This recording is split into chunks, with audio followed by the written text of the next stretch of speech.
the Interstellar Mecha cook. Hey! Look who's back for more adventures. We love having you here to continue this story that keeps us all awake.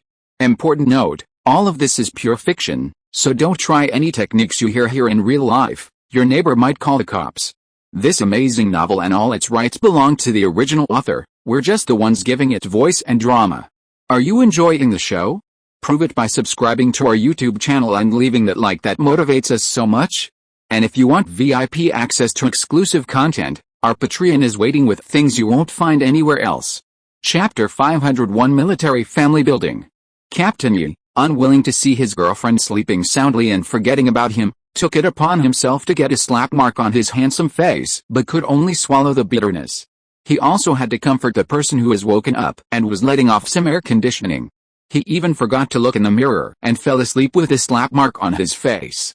The next morning, Lin Miaomiao got up early to go for a morning run. She saw the slap mark on the face of the man who rarely got up later than her, but she didn't remind him with the mood of watching the show. She washed up and went out. When Yi Hongwen got up, he didn't find anything wrong. He quickly took care of his personal hygiene and went to the lake. Unless there was something important, he would go for a morning run with everyone. But when he got to the lake, he always felt that something was wrong. Many team members who ran past him kept turning back and staring at him. Even as calm and steady as he was, he felt a little uneasy after seeing it so many times.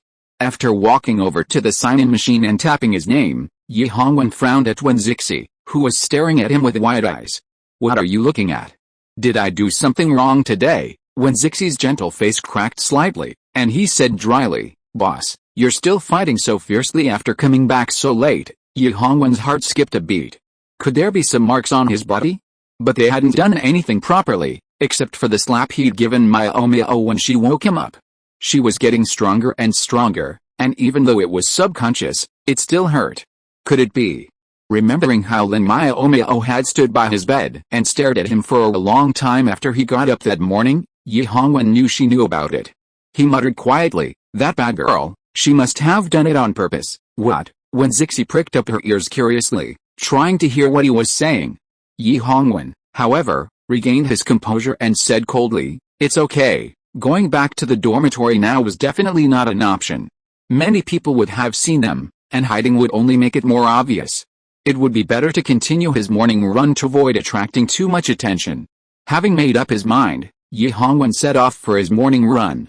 When Zixi, however, smiled strangely at Lin Miaomiao, who was running nearby. Lin Miaomiao filmed her 7th lap of the day and rolled her eyes at the sly smile on the captain's face. "That's ugly," he commented and continued running, ignoring Wen Zixi's angry expression. After their run, while they were having breakfast, Yi Hongwen suddenly reminded her not to attend the morning's training. "Zunyu's family is here and will be staying in the military housing. You can come and see them later. Let's go, it's nothing. I get half a day off," Lin Miaomiao thought, thinking it was a good deal. "But why are they here?" Yi Hongwen thought it was no big deal and explained, "They're going to live here permanently." Even before they finished breakfast, Fan Lei brought the 3 members of the Z family to the dining room. Since there was no kitchen in the guest house, they had to eat in the cafeteria. He took them directly to the table where Lin Miaomiao and the others were sitting. "The boss hasn't left yet," Fan Lei said with a faint smile. "It just so happens that I still need to go get the food. You two should stay with the old man first." Lin Miaomiao looked up. "How can you carry it all by yourself?" Before she could finish her words, old man Z, who had just sat down, jumped up and interrupted her with a hurried voice, "I'll go get it too. I've troubled you enough." Old man Z looked thin and old, but his steps were steady. He was a former soldier, so he knew that he had to get his own food here. He had just forgotten about it after decades away from the army. Fan Lei pushed him back to his seat. "No, you better sit down, but how can you carry food for 4 people by yourself?" Old man Z shook his head in disapproval. He was in good health, and if the people outside didn't want the elderly to work, why would he come and burden others? "It's okay, I can ask Lolly to help." "Old man, just sit down." Lin Miaomiao finally said what she hadn't said earlier. Mr. Z, he thought it was because his daughter was going to help, which was why he felt so embarrassed. After breakfast, Lin Miaomiao and Yi Hongwen took the Z family to look at houses.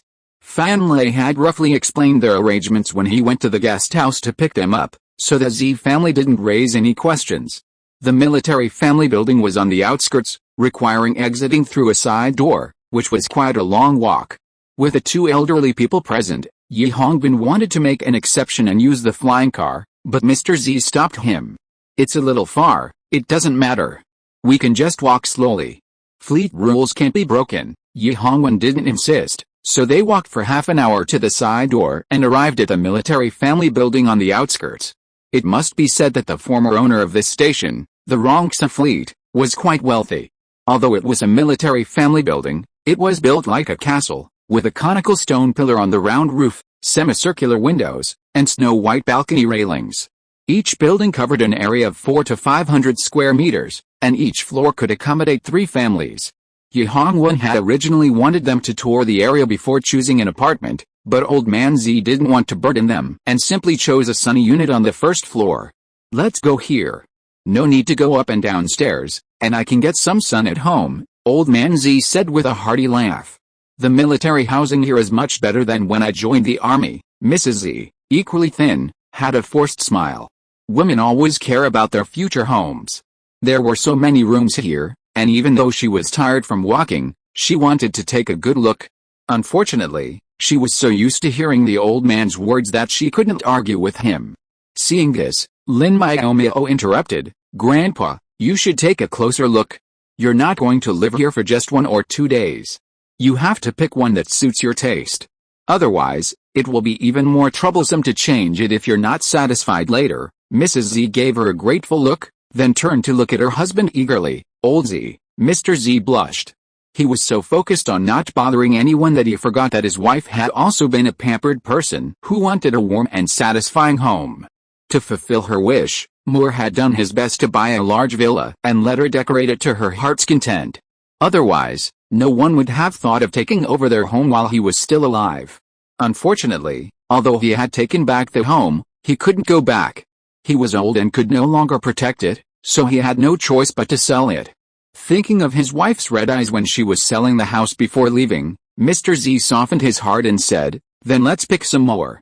Thank you for your help, it doesn't matter. Fleet training is too arduous.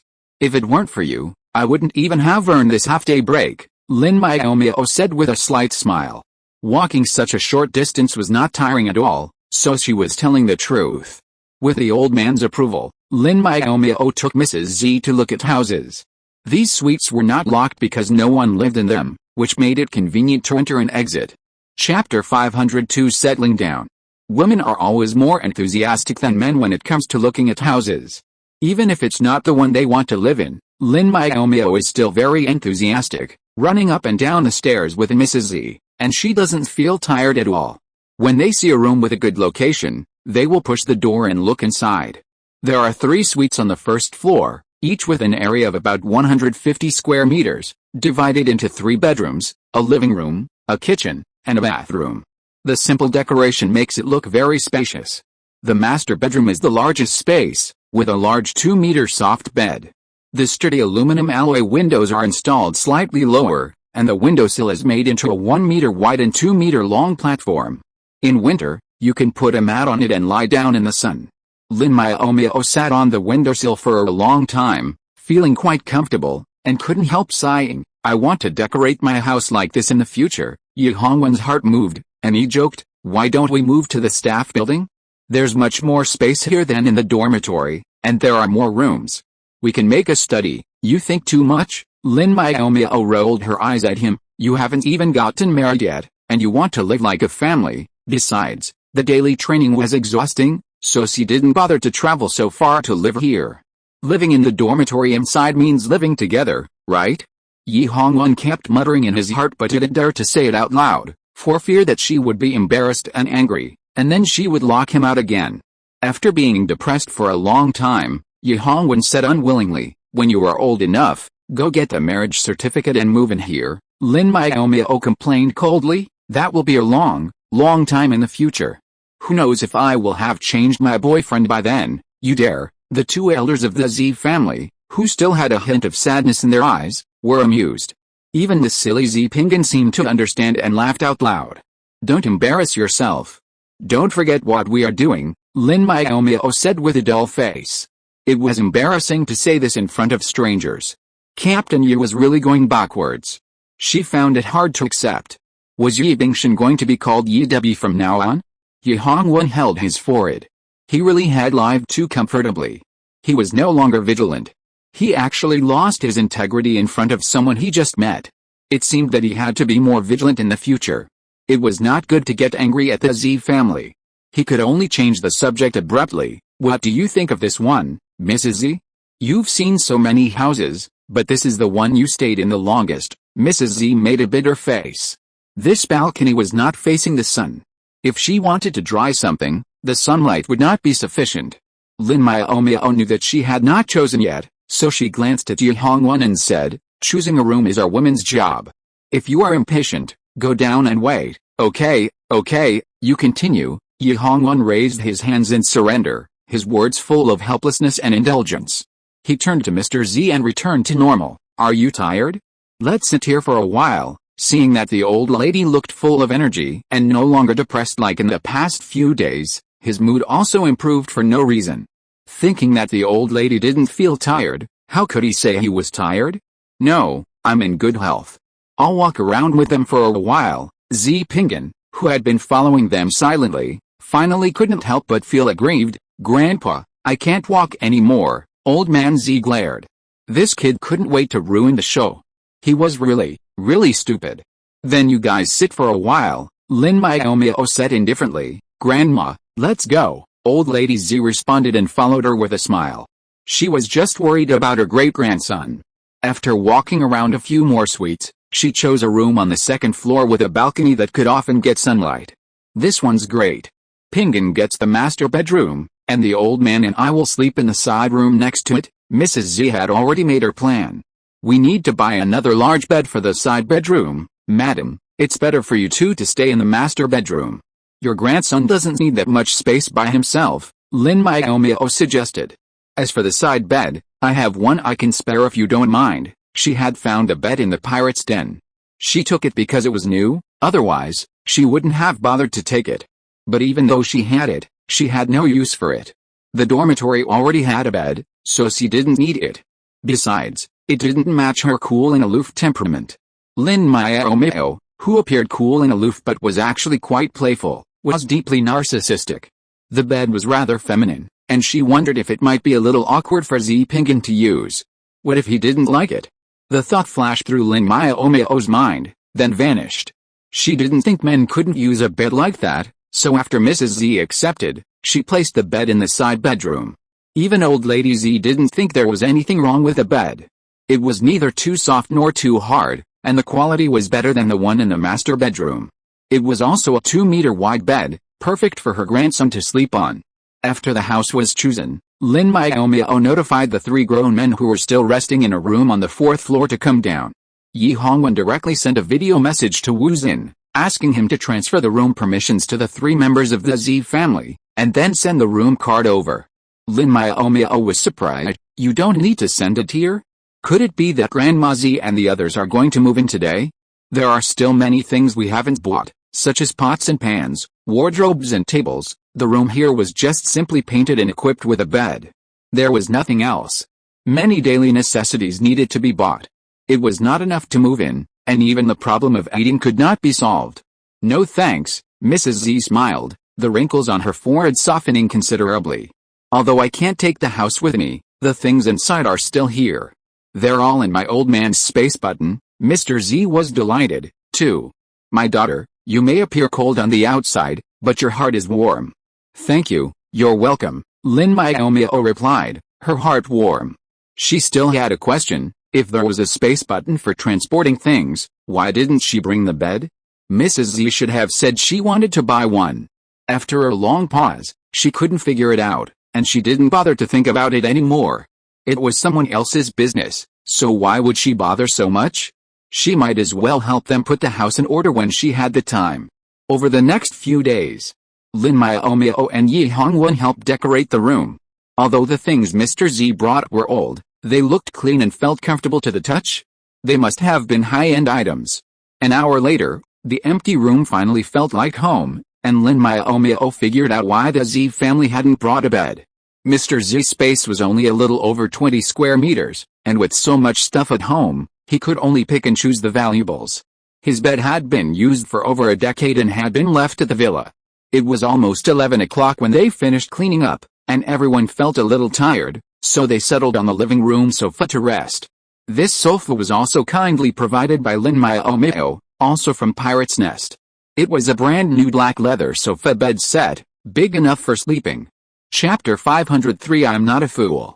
After resting for a while, Lin Miaomiao suggested going to the cafeteria in the base for dinner. It's already 11 o'clock, isn't it too late to cook? It's better to go to the cafeteria directly. Old Mrs. Z waved her hand. It's quite a distance from here to the cafeteria. I can't walk, so let's just cook something at home. My daughter, you and your boyfriend should stay and eat with us.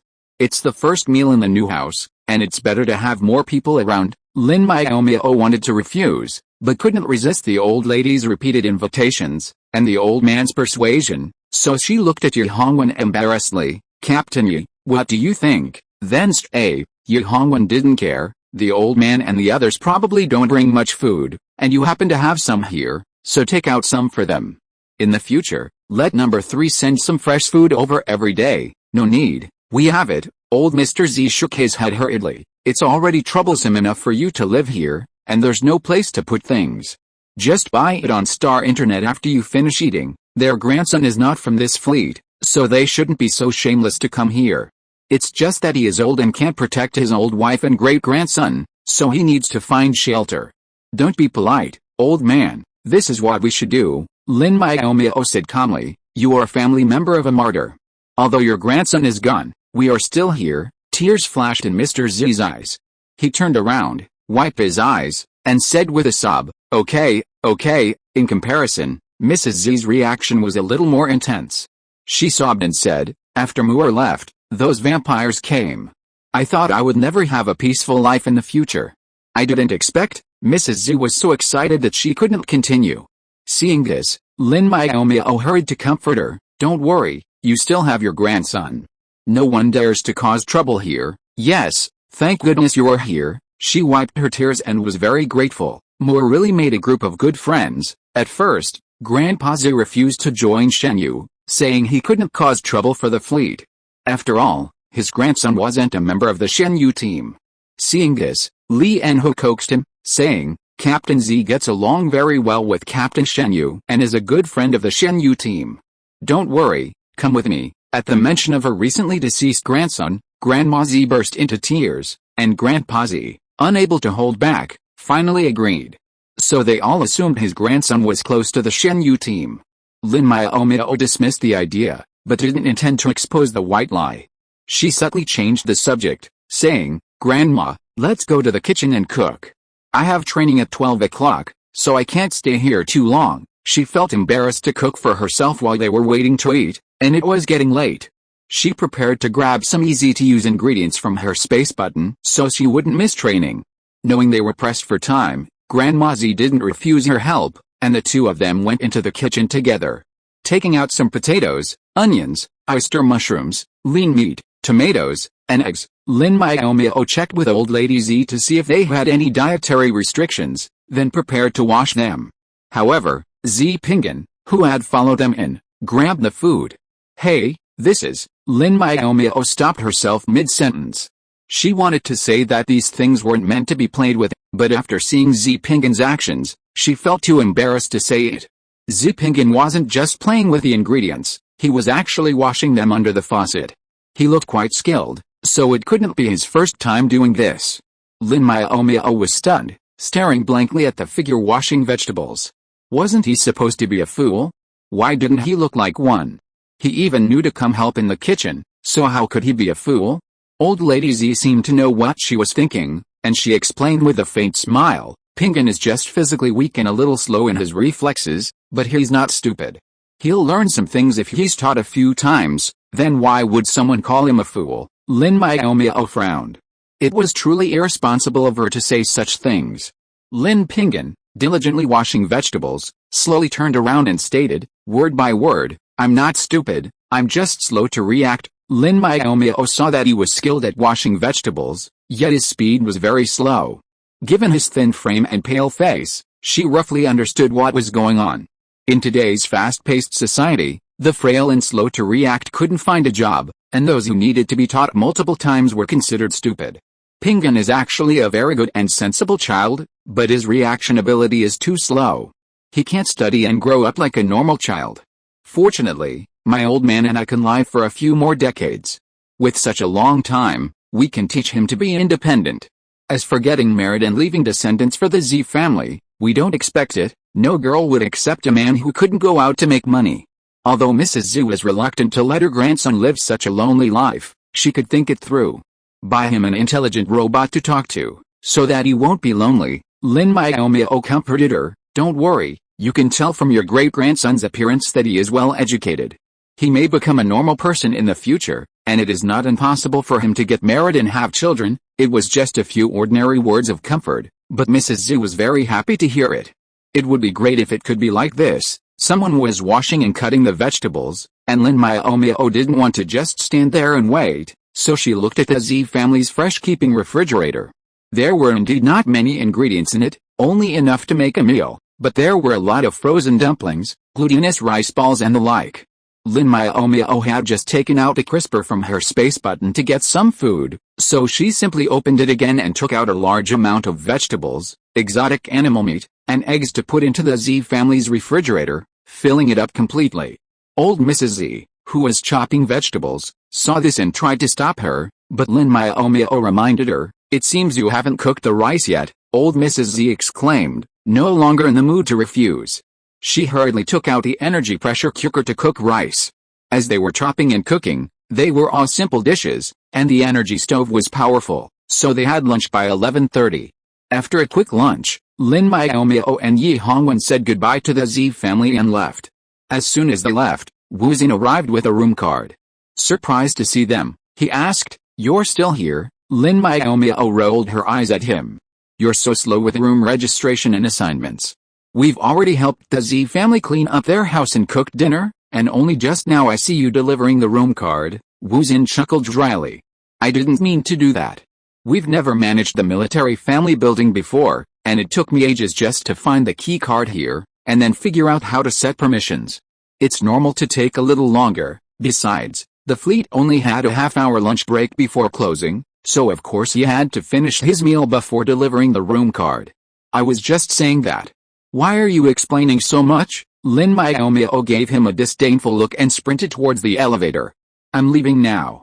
I'll be late for training." Wu Xin glared and was about to complain to Yi Hongwen, who was standing nearby, when she realized he had also run off. "I have been too busy these days and have not had time to check. Now I realize that I have made a big mistake. Xinyu's parents died a long time ago, and the only ones alive are his grandparents and nephew." Chapter 504, Selecting Recruiting Representatives. The arrival of the Z family's grandparents was like a small ripple on a lake, swirling around before dying down. Many team members had only heard of them, never seen them in person. Even those who were curious wanted to take a quick look during lunch break, but were blocked by a side door. Lin Miaomiao, having a good impression of Mrs. Z, had accepted an invitation to have dinner with Yi Hongwen. However, due to their tight training schedule, they hadn't been there many times, and their days had returned to their former tranquility. Time flowed like water, and in the blink of an eye, it was time to recruit new soldiers. With the fleet's manpower doubled compared to previous years and its ranking significantly improved, Yi Hongwen and his team attached great importance to this year's recruitment and decided to send more people out, which would inevitably lead to more new recruits. The veterans weren't enthusiastic about the recruitment effort, and few volunteered. They were completely focused on training, fearing they'd be outpaced by the new recruits. Liu Yifei's repeated attempts to mobilize them proved ineffective, and he finally lost his temper. "Since the veterans aren't willing to go, are there any of the new recruits from last year who are willing?" As soon as he finished speaking, a group of new recruits, including Lin Miaomiao, Liu Gaoyer, and others, stepped forward. Seeing this, Zhang Xingyan, who was in the back row, lowered his raised foot back down. "Great. Going back to my alma mater to recruit soldiers? I can show off to the younger students, and even visit home when I have time. I haven't been back in a year, and my dad must miss me." Liu Kaoyer smiled sweetly, as if she were already at home enjoying the care and attention of her parents. Lin Miaomiao warned with a dull face, "You should restrain yourself. You are so happy before the candidate is decided. Don't forget that many students in our school are in Shanghai. What if we are sent to other schools? I'm not afraid. He has to choose me just for my status. Otherwise, I will beat him up." "Oh, what's your status? Are you talking about your status as Aunt Yifei?" A gentle and pleasant male voice sounded behind her. The complacent Liu Kaoyer was startled. This voice belonged to her current boss Gu Qinghen. Turning around with a sad face, Liu Kaoyer smiled ingratiatingly. "How could it be that? Of course I'm talking about the status of the deputy captain's adjutant. If I go there, I will represent you to recruit soldiers. By the way, it's still training time. Why did you suddenly come here?" Lin Miaomiao covered her face. Kaoyer had become so servile. It seemed that she was doing a pretty good job as an adjutant. She was even so skilled at flattering. She was really ashamed of herself. Gu Qinghen said with a half-smile, "Since you're such a proactive adjutant, I must also focus on recruiting. After all, it concerns the future of our fleet." Haha, Liu Kaoyer laughed dryly. She didn't have such grand ideas, she just wanted to take the opportunity to go home and have some fun. Fortunately, Gu Qinghen didn't intend to stare at her. He casually made a few sarcastic remarks and slowly left, walking over to Liu Yifei to discuss the representatives for this recruitment. According to Liu Yifei's idea, they must find strong ones to go, so that it shows that the fleet is strong and can attract more potential recruits to join. Everyone likes a strong fleet. Gu Qinghen nodded. "That's right, but you have to know that in terms of strength, our fleet is not as strong as those large fleets of Jinghong. Several level 4 mecha divisions going there will only serve as a foil." It seems to be true." Liu Yifei touched his nose and asked humbly, "Then what kind of people do you think should be chosen?" "Of course it is those who are more active and eloquent on weekdays." Gu Qinghen smiled slightly. "For example, your aunt, isn't she good at talking? She can make the dead come back to life. She should be able to lure a lot of recruits." Why is he talking about his aunt again? Liu Yifei was very depressed. Ever since his relationship with Liu Kaoyer was exposed, people always made fun of him. No matter whether he was eating or sleeping, they would yell, "Liu Futi, your aunt is calling you to sleep eat." Now even the vice captain is using this to joke with him. What's wrong with this world? Is everyone crazy? But what Gu Qinghen said is also right. His aunt is really good at talking. It's no problem for her to trick a few people back. So let's send her as a representative. But if Liu Kaoyer goes, the little cook will definitely go too. And Feng Licken is not easy to get rid of. Gu Qinghen waved his hand and said, "Let them all go together. There are 5 of them, so it's just right to form a team." Since the vice captain said so, Liu Yifei couldn't refute it. He agreed in a low voice and agreed to send representatives to other military academies. They were all active people. However, except for the top 3 schools, there were only 3 representatives to other schools. Shenyu only had so many people. They couldn't send out all the people just to recruit new soldiers. Would that make outsiders laugh to death? The matter was settled, and Liu Yifei announced the results. The recruits who weren't selected were gloomy, while the ones who were selected were beaming. After all, most of the representatives selected this time were returning to their alma maters to recruit. Who wouldn't like a free opportunity to go home? Having you go back to your alma mater to recruit is like showing your experience. It might even attract more people to the fleet, Liu Yifei said. To motivate the team members to recruit more, he also promised, after the recruitment season ends, the representatives who went to recruit will receive a reward when they return. The more people they recruit, the bigger the reward. The veterans who had been playing dumb suddenly brightened up, raising their hands and saying, "What do these new recruits who have only been here a year know? They don't even know how to praise the fleet for recruiting. We should be the ones to do it." Liu Yifei sneered. No one wanted to go when he asked them to, but now they're all coming back because they heard there was a reward, and they're making such a grand promise. Did he think they were stupid? Come on, I can't order you guys around. New recruits are better off being obedient. They'll rush to go if we tell them to. I like obedient people. The veterans hung their heads instantly. Even the new recruits who were not selected were depressed. The recruiting representatives' travel expenses were reimbursed, which was considered a public expense for going home. They even received rewards for bringing people back. It was hard not to be jealous. It's so unfair. Someone looked at Lin Miaomiao and others with jealousy. They were all new recruits who came in at the same time, so how come these 5 who got along well were all selected? There was obviously something fishy. Captain Lee must be partial to his own people. The person standing next to her gently pushed her and reminded her, "Don't say sour words. It's your fault that you are not as active as others. There are not many people coming from your school. If you were half as active as them, you could be selected." Nonsense. I admit that Liu Kaoyu and Yu Zixin are quite active and eloquent, but what's the use of Lin Miaomiao's cold face? Can she attract people? Who said we can't? My goddess is very famous in school. Many people admire her. She will definitely be able to attract a lot of new recruits, Zhang Qi said angrily at the back. These people are really gossipy and always like to talk about others behind their backs. Chapter 505 Quarrel. Lin Miaomiao was in a very good mood after getting a chance to go home for free. After a whole day of training, she no longer felt any back pain or leg cramps, and a stiff smile appeared on her usually expressionless face. After the training, everyone went back to the dormitory to rest. Liu Kaoyu chattered as they walked, imagining how she would go home and ask her parents for pocket money, and act awesome in front of her younger classmates. She was so excited that she couldn't stop. Lin Miaomiao was in a good mood at first and could bear it, but after listening for a long time, she became impatient when she saw that she kept repeating the same words. She deliberately scratched her ears and sighed. "I don't know why, but I always feel a buzzing in my ears. It makes me dizzy and uncomfortable." "Hey, Miaomiao, what's wrong with you? Did you catch a cold last night and are hallucinating?" Liu Kaoyu was shocked. She didn't associate the words with herself at all, and just thought her friend was sick.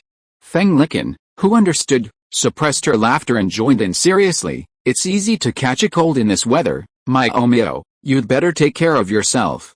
Since the bee keeps buzzing about going home, you should plug your ears with earplugs." Liu Kaoyu's face darkened instantly. She was so nervous. It turned out that the bee was fine. It was just that they were annoyed by her noise and were making fun of her. And they were both talking at the same time. "I just said a few more words because I was happy, but you still think I'm noisy. We are still friends, but you are too disrespectful. I want to break up with you." Throwing these words angrily, the person whose self-esteem suffered an unprecedented blow ran away without looking back. Lin and Feng looked at each other. It was just a few words of dislike, and they were going to break up again because of a disagreement? Yu Zixin, who had been watching the show for a long time, praised, as expected of good friends, "You poke me where it hurts, and you've started a new round of the friendship game so soon." Feng Licken glared at him. "Can you please speak properly, you jinx?" "That's right." Lin Miaomiao nodded in agreement. "Zin, you jinx, and a really big one at that." Yu Zixin wanted to cry but had no tears. It was really unacceptable to be so mean. He was besieged for saying a few words casually. It seemed that he had to restrain himself in the future. He must never provoke these two tigresses for no reason, otherwise the consequences would be disastrous. After an inexplicable quarrel with her friends, Lin Miaomiao went back to the dormitory depressed, took a shower, and curled up in bed to try to sleep. Yi Hongwang walked in with a cold face. "Are you busy again today?" Lin Miaomiao yawned slightly, suppressing the sleepiness that was gradually coming over her. She was ready to talk to him. The regular training every day left them with little time to talk. "Yet," Yi Hongwang casually replied, grabbing his pajamas and heading for the shower, completely uninterested in chatting. Lin Miaomiao found it odd. Normally, he'd always try to talk to her, but today, he was ignoring her. Was he in a bad mood? Her hazy sleepiness was instantly banished. She lifted her upper body slightly to glance at the half-open bathroom door, deciding to wait for him to come out and ask what was going on. 10 minutes later, Yi Hongwang emerged, and Lin Miaomiao was even more certain he was upset. He usually appeared relaxed upon returning to the dorm, never letting out a chill, but today, he was radiating cold air like crazy, as if he was afraid others wouldn't know he was mad. Seeing his girlfriend still awake and constantly looking him up and down, Yi Hongwang didn't bother to question her. He simply threw back the covers, climbed into bed, turned off the lights, and lay down for sleep. Lin Miaomiao, however, was a bit annoyed. Why was he acting so strangely today? "Who made you angry?" she asked, lying down next to him and hugging his arm. "No one," Yi Hongwang answered stiffly. "Impossible. If no one made you angry, why would you ignore me today?" Lin Miaomiao was not a fool. How could she believe it? But Yi Hongwang asked back, Isn't I talking to you now? Well, he did pay attention to him, but she always felt that something was wrong. Was she really thinking too much? Suspicious in her heart, Lin Miaomiao didn't know what to say. She could only hug his arm and close her eyes in dissatisfaction. The recruitment season had not yet begun, and they still had to train normally before leaving. In order to avoid not being able to get up tomorrow, she had to go to bed early. The person who made up his mind continued to sleep. Yi Hongwen, who was so reserved just now, was unhappy. As a girlfriend, she knew that her boyfriend was unhappy, but she couldn't show more concern. It was too perfunctory to back off after asking one question. Lin Miaomiao, don't fall asleep yet. Yi Hongwen pulled out his arm forcefully, waking up the person who was about to fall asleep. I have something to ask you. What's wrong? Isn't everything okay? Lin Miaomiao pouted unhappily. This guy is too fickle. Did you also sign up for the selection of recruitment representatives today? And you were selected. The tone was neither salty nor bland, as if there was no ripple at all. Lin Miaomiao heard the feeling of impending storm, but she didn't know what was going on. She could only nod and admit it. Yes, it was Yifi who told you. The old team members are not willing to go this time, which is a good thing for us newcomers. We haven't been home for several months, and it's just right for us to go see my dad and others. What about me? Yi Hongwen was dissatisfied. The recruitment representative would be gone for nearly a month, so wouldn't he be left behind for so long again? Now he was busy with training, and they didn't have much time together. She wanted to go to Milulin alone for so long without considering his feelings. Didn't you say there was a new mission recently? You shouldn't be able to leave. Lin Miaomiao thought he wanted to go with him, and said without thinking, when the time comes, you go on the mission and I'll go recruit soldiers. Isn't that good? What a joke. Yi Hongwen swore rarely. We can't see each other for a month in between. Is that considered good? So he was angry because of this. Lin Miaomiao was embarrassed. Actually, a month is not very long. Since he chose to be a soldier, he had to be prepared to be separated frequently. When did he become so clingy? However, she was quite happy that the cold Captain Yu was angry for such a reason, so she soothed him softly. It wasn't that long, actually. In our current situation, we can only eat together every day and see each other when we come back late at night. Don't be angry. Don't they say that a short absence is better than a new marriage? After not seeing each other for so long, maybe our relationship will be even better. Sorry, we're not married yet. I don't know what it's like to be newlyweds. This rhythm didn't make sense, and Lin Miaomiao felt her headache. Hadn't they agreed to be a cold and arrogant iceberg? How did he turn into a petty and affectionate man? This style was too wrong. Fighting back the sleepiness, Lin Miaomiao said a lot of nice things, but they were all blocked by cold words. Captain Yi was still brooding over it and had no intention of letting it go. In the end, she also got angry. It's only been a month apart. Why are you so whining, a grown man? It's not like we won't see each other anymore. Okay, be angry if you want. I'm going to sleep. If you are listening to this novel on a channel other than Fanfic World, it means it was downloaded and re-uploaded without effort. We warmly invite you to visit our channel, Fanfic World. There you will find the original version of this story and many other novels of various genres. We look forward to seeing you dive into a world of incredible novels. Chapter 506, Cold War. Lin Miaomiao had forgotten all about the fight before bed the moment she woke up. She quickly washed up and prepared to go out for morning training when she realized something was wrong. Why was Yi Hongwen gone today? Was he still angry about what happened last night? This thought quickly dispelled her. As a captain, he must be tolerant and understanding. He shouldn't be so petty. But it turned out that Captain Yu was indeed a petty person. They were in a cold war, a one-sided one started by Yi Hongwen. He got up early in the morning and left home, saying nothing at dinner. He didn't go back to his own dormitory at night, but instead took a shower and went straight to sleep, not saying a word to her the entire day. Lin Miaomiao noticed something was wrong but didn't think much of it. She figured since he was still eating and sleeping with her, the Cold War wouldn't last long, so she decided to ignore it and wait for him to come to her senses before saying a few words to comfort him. Who knew? Captain Yu was hell-bent on a fight this time. After 2 days of the Cold War, seeing her indifferent, he even skipped meals with her, using his captain's privilege to eat early and then returning to his old quarters for the night. After tossing and turning all night, Yi Hongwen, His eyes panda-eyed, went to the morning training check-in station to see if the heartless woman had slept well. He found her rosy-cheeked and energetic, running laps with no signs of insomnia. He was immediately enraged. So, after days of the Cold War, she was still eating and sleeping well, like nothing had happened. Did that make him look like a joke? After a sleepless night, Yi Hongwen had originally intended to come here to save face, but when he didn't get what he wanted, he lost all desire to join the team for the morning run. He ignored Fan Lei, who approached him and turned away. "Hey, didn't the bus come for the morning run? Why are you leaving?" Fan Lei touched his nose, confused by what was going on. When Zixi, who was clocking in, smiled. The boss had been sulking for the past few days, and it was getting worse. He wondered if he had a fight with a cook. He knew the two of them hadn't eaten together yesterday. Squinting at Fan Lei, who was frowning and full of questions, when Zixi decided it was best not to explain.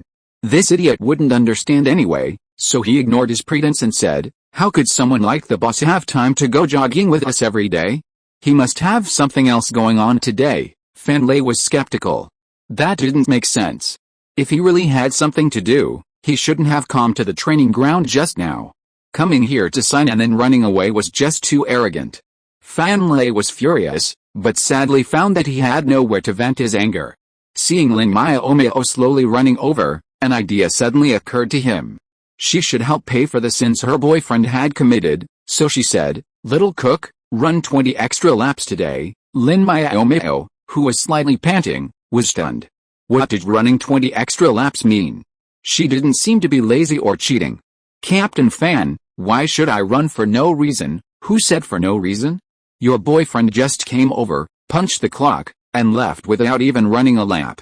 You have to pay his debt," Fan Lei said as a matter of course. Lin Miaomiao frowned. She had heard of the saying that the wife pays the husband's debts, but they didn't seem to be married yet. So how could it be her turn to help pay off the debt? If it was just paying back money, it would be fine. She had no credit points at all. But what they said was not paying back money, but running for others. "So you can even run for me during morning training. How about letting him run next time I clock in?" Fan Lei was speechless. How could he respond? If he said no, his penalty run would become a joke. If he said yes, then from now on, the little cook could let the boss run for her. What was he supposed to do?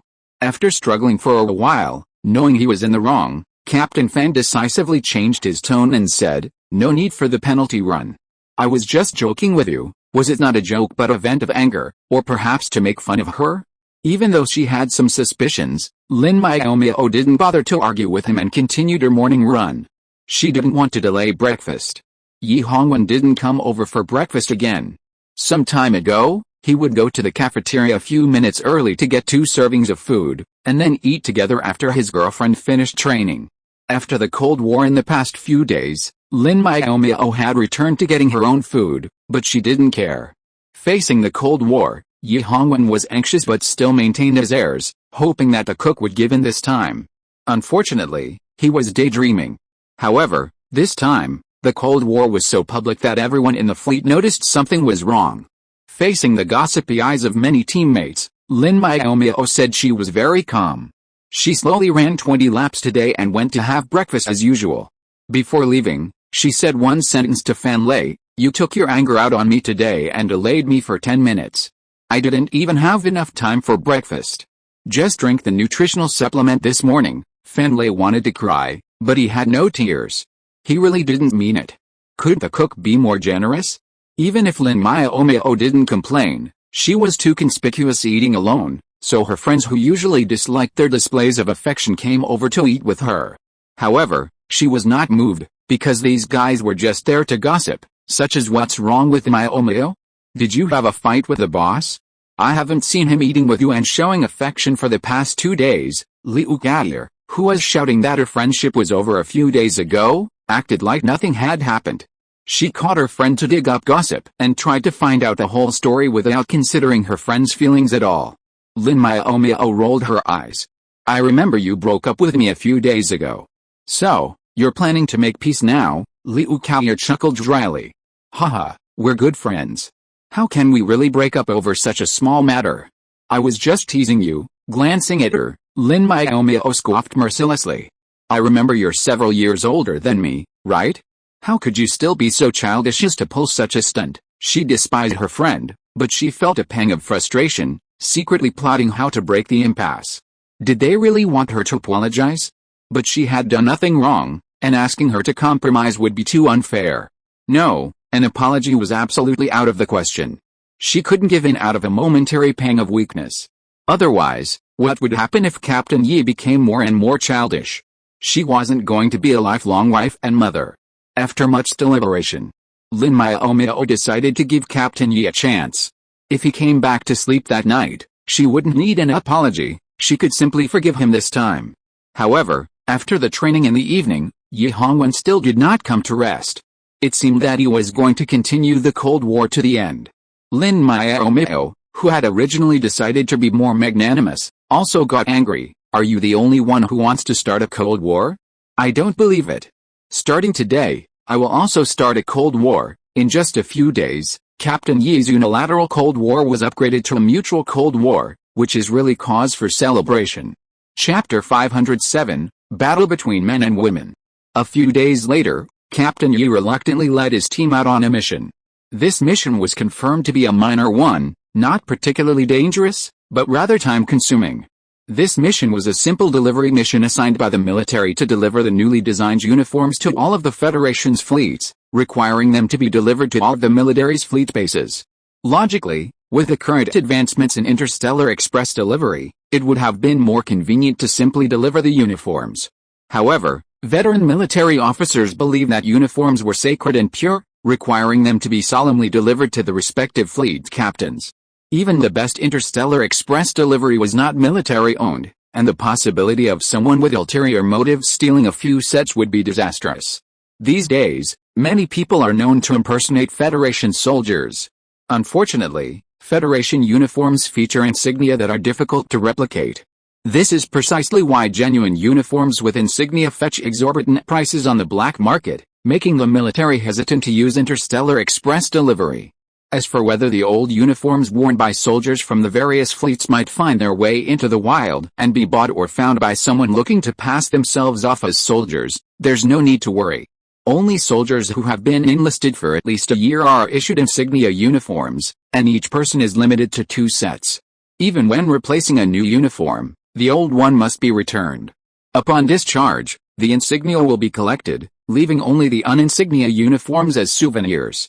If some unscrupulous pirates were to rob a warship and make a killing, the military would immediately issue a public statement, declaring the stolen uniforms obsolete and uploading images and insignia to the Starnet to inform the Federation public. Therefore, this mission is truly risk-free. Captain Yi viewed this non-hazardous delivery mission as an interstellar journey, one funded by his own money. He had already planned to bring his girlfriend along, taking some time to visit famous scenic spots for photos and souvenirs. To ensure Lin Miaomiao's enjoyment, Yi Hongwen even spent countless hours researching the various fleet station planets for their attractions. After painstakingly selecting them, she suddenly became the fleet's recruiting representative, excitedly preparing to take time off to go home and play, missing the mission. Captain Yi hadn't informed Lin Miaomiao of the mission ahead of time, simply because he wanted to be romantic and give her a big surprise. Unexpectedly, he ended up being the one who got shocked.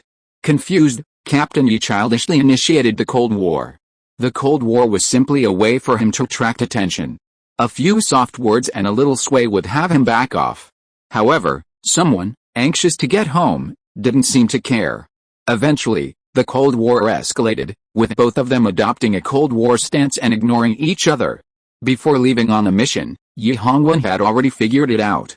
The conscription representatives had originally agreed to have the veteran team members go, but because the veterans refused to cooperate, Liu Yifei and Gu Qingheng arbitrarily decided to replace them with new members, and even selected Lin Miaomiao. Before leaving, Yi Hongwen, hoping to reconcile with his girlfriend, revealed his plan and pinned Gu Qingheng as the culprit for the failure of their interstellar travel plans. Lin Miaomiao, though unwilling, wasn't unreasonable. She didn't believe the incident was caused by someone, so she reassured him, although it's frustrating to miss an interstellar trip, it's just an accident. Qingqiu probably didn't do it on purpose, Yi Hongwen scoffed. He knows my plan perfectly well. If it wasn't intentional, He definitely wouldn't have chosen you. It turned out that Captain Yi's daily research in the captain's room had been noticed by Vice Captain Gu, who frequently visited. He feigned interest and asked several questions. Although he received no answers, he had guessed his purpose. Lin Miaomiao was stunned to learn this. She didn't believe Gu Qingheng still had feelings for her. At most, he was upset by their display of affection and deliberately sabotaged the trip. "One day, I'll get my revenge," Yi Hongwen declared through gritted teeth. Lin Miaomiao said with a dull expression, "What Kinky did do does require retaliation, but it has nothing to do with your resorting to cold violence. Don't forget that you were the one who started the Cold War between us. It has nothing to do with him." Yi Hongwen was speechless. He didn't know why he had been so childish a few days ago, even getting angry with Miaomiao. Now, he was the one suffering. "I'm leaving. It'll take at least 2 months to come back," Captain Yi stated calmly. "If you don't forgive me now, I won't be able to rest assured on my mission." Lin Miaomiao's eyes widened. Was she too easy to bully? She even threatened him. She had wanted him to go out happily, but now, forget it. It's not good to be too soft-hearted, otherwise he will be bullied in the future. "It's time to leave," she pointed out calmly. "If you delay any longer, it'll be lunchtime. Do you want to postpone your departure?" Captain Yi, unhappy that he hadn't kissed goodbye, and without the forgiveness he'd hoped for, boarded the Shenyu. Before departing, he glared at Gu Qingheng, who was seeing him off, and as he passed by him, he coldly said, "We'll see. If it weren't for the military's regulations requiring him, as captain, to hand over uniforms to other captains, Yi Hongwen would have undoubtedly swapped duties with Gu Qingheng and stayed at the base." After Yi Hongwen left, the people who had seen him off prepared to return to their quarters. After 2 months away, the dozens of remaining crew members had been given half a day off. Now that the warship had departed, it was time for some free time. As they walked back, Lin Miaomiao kept glancing back at the boarding platform. She had longed to go on an interstellar journey, and it felt a pity to miss this opportunity. This reminded her of Gu Qingheng, who had deliberately sabotaged her, and she rolled her eyes at him. Gu Qingheng was depressed. Could it be that the two people who were in a cold war would reconcile and find out the culprit, him? If he explained to Miaomiao that he didn't do it on purpose, he wondered if she would believe it. Actually, the time given by the military is quite tight. It's at most 3 months, and every time a fleet enters, a handover ceremony must be held, and then a meal must be had. Think about it, there are 99 fleets besides us. I'm afraid there won't be many opportunities to see the scenery and eat delicious food. It's easier not to go. You've explained a lot. But it still can't cover up the fact that you did it on purpose. I'm doing this for your own good. Going home to see your relatives is better than participating in those boring ceremonies. Milulin is so close to us, there are plenty of opportunities to go home. He's been gone for so long, and what I want to do is to be with him. As for those ceremonies, I'm not the captain anyway, so I don't need to take too much responsibility." Gu Qingheng was speechless. His reasons were indeed untenable. Chapter 508 Morning Training New Members. The Shenyu set out to distribute uniforms, while the remaining dozens of men continued training as usual, though Gu Qingheng was appointed team leader on their shifts. Not long after Yi Hongwen left, he video-called Lin Miaomiao, still determined to end the Cold War and, by the way, to get her to stay away from Gu Hixin, since that guy had already dumped Xiaoran and was single again. Yi Bingshan, who had eagerly helped Gu Qingheng when he was deceived by the Xia siblings, now, after learning of the breakup, began to worry about him poaching her.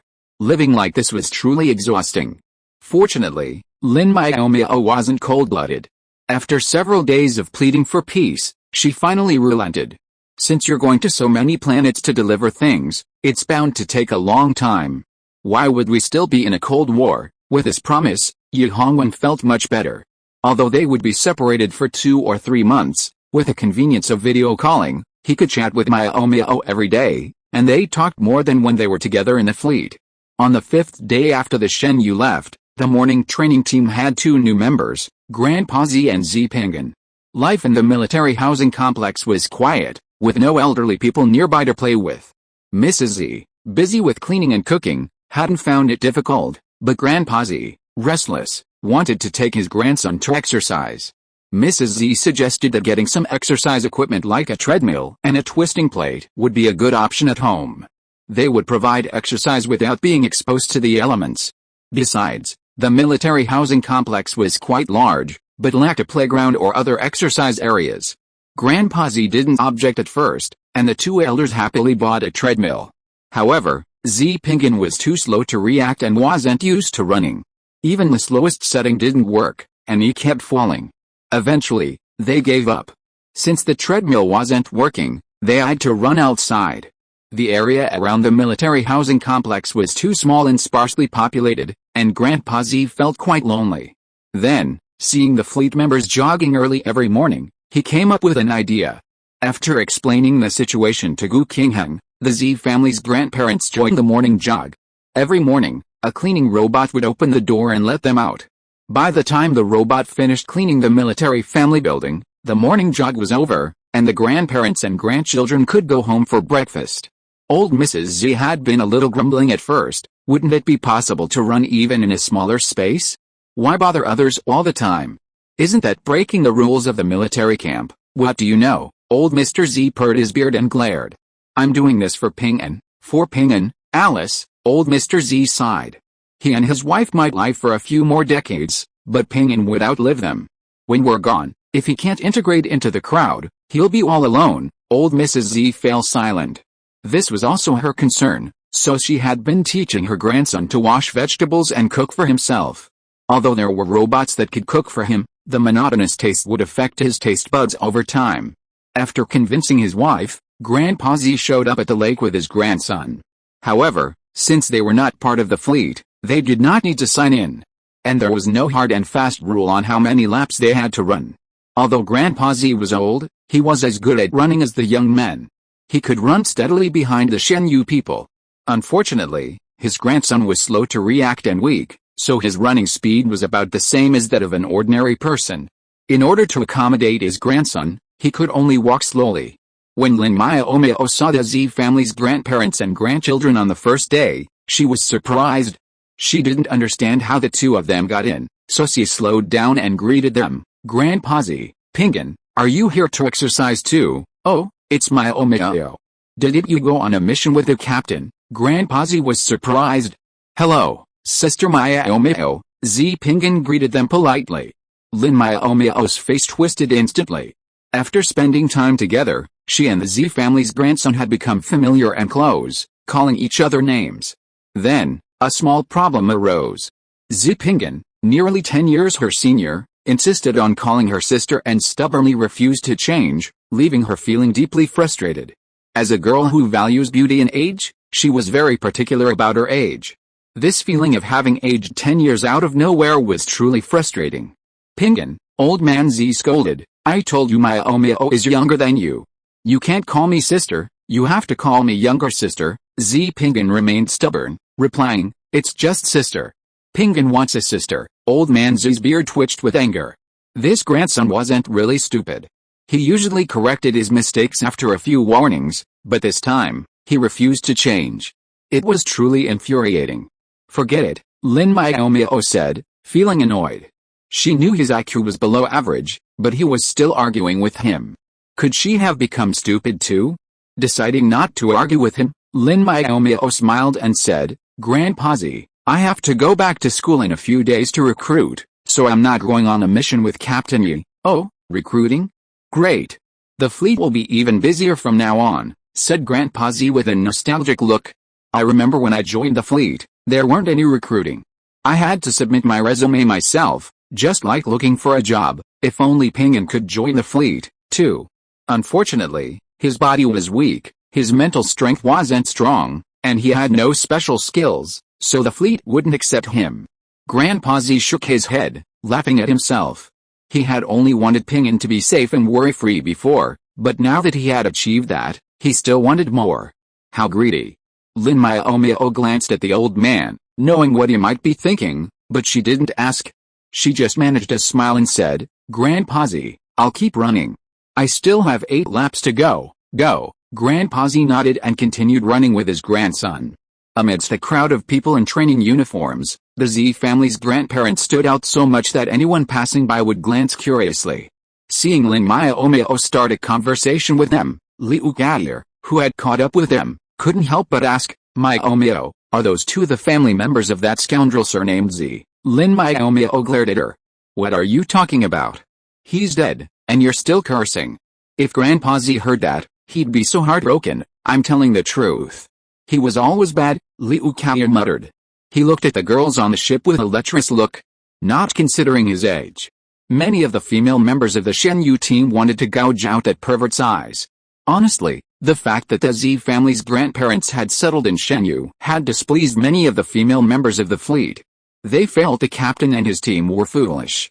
With a son like that, how could the Z family be any better? Chapter 509, Anger. Okay, Kai'er, when did you become so petty? Zemu is Zemu, and they are them. They are different, Lin Miaomiao advised earnestly. In fact, the Z family's grandparents are very nice people. Although Pingin's brain is not very flexible, he works very hard. Liu Kai'er curled her lips. Come on, that idiot runs slower than we walk. What's the point of trying harder? If it were any other stranger, she would definitely not say such a thing. But since it was from the family of that old pervert Zemu, she was bound to be blamed for the outrage. Kai'er, Lin Miaomiao frowned and shouted, don't talk nonsense. He has a simple personality, not like Zemu at all. Don't take your anger out on him casually. Don't say it, then don't say it. Why are you so fierce, as if we are friends? Liu Kai'er complained dissatisfiedly. You are considering outsiders, and you don't even take me seriously. She threw down these words in resentment and ran away quickly. Lin Miaomiao shook her head helplessly and turned to look at the other team members. She found that the male team members were fine, just a little curious about the Z family's grandparents. The female team members were different. They all pouted and seemed to be taking their anger out on others. No way, these guys are all like this. It's too exaggerated that Zemu has caused so much resentment, Lin Miaomiao muttered to herself. It seemed that he didn't do anything to force a decent woman. Miaomiao, you can't blame anyone, Fang Licken said dimly. Even I don't really want to see the Z family. Speaking of which, there are some things she really doesn't know. As Yu Hongwen's girlfriend, Zemu only dared to take advantage of her with his eyes and didn't dare to do anything excessive. Others were different. They would make moves when they got the chance, making it impossible for people to avoid him. Yu Hongwen and Gu Qingheng were also aware of these events. They had warned Zemu, but he remained unrepentant, brazenly claiming, they're just a few soldiers. Why are you protecting them like this? Do you have some ulterior motive? Ye and Gu had originally intended to persuade Zemu to stop his unwise actions, but instead, they were smeared, and the two sides parted ways unhappily. If it weren't for the incident during the underground palace trip, the evaluation team and Shen Yu would have split up. According to Gu Qingheng, while our fleet isn't strong enough, we're not afraid of this small evaluation team. We absolutely won't betray our own members. It was precisely because of this that the female members of Shen Yu disliked Zemu, and they also took their anger out on the Z family, even though they were innocent. Oh, I didn't know the Z guy was so mean. Lin Miaomiao clenched her fists. It was a good thing he was dead, otherwise she would have found someone to beat him up and take his position as leader of the evaluation team. However, I still think the three members of the Z family are easy to get along with. Even if everyone doesn't want to interact with them, they shouldn't be resentful or angry at them. Everyone understands this principle, but it's not easy to put into practice. Fang Licken sighed. Give everyone some time. Even if they vent their anger on others, nothing will happen. No one will bother with the elderly and the sick. The elderly were referring to Grandpa and Grandma Z, and the sick person was naturally Z Pingan. The situation of these three was quite difficult. Unless they couldn't stay at home, who would be willing to leave their hometown and live with a stranger who was a military dependent? Lin Miaomiao understood this and didn't rush into it. After spending more time together, given the temperaments of the two elders of the Z family, everyone would probably think they were nice people. After running lap after lap, passing the Z family grandfather and grandson 4 or 5 times, Lin Miaomiao couldn't help but sigh. Z Pingan was really weak. He had been running for almost 10 minutes and hadn't even completed a lap. It was heartbreaking to watch. Haha, a crisp laugh came from the back. Running is just like walking, that's not a big deal, but now you can even fall while running on flat ground. How foolish, Keek, what are you laughing at? It's just a fall. He has a brain problem and lacks balance, so it's normal to fall. There were those who made sarcastic remarks, and naturally there were also those who stood up for justice. The male team members who had not been harassed and had a strong sense of justice stood up. You guys have really let it go. It's just a fall. What's the big deal? It's not worth such sarcastic remarks. Don't forget why you joined the army. That's right, instead of learning from the good, you choose to be gossipy. Shame on you. What do you know? A female team member who had been touched by Zemu stood up.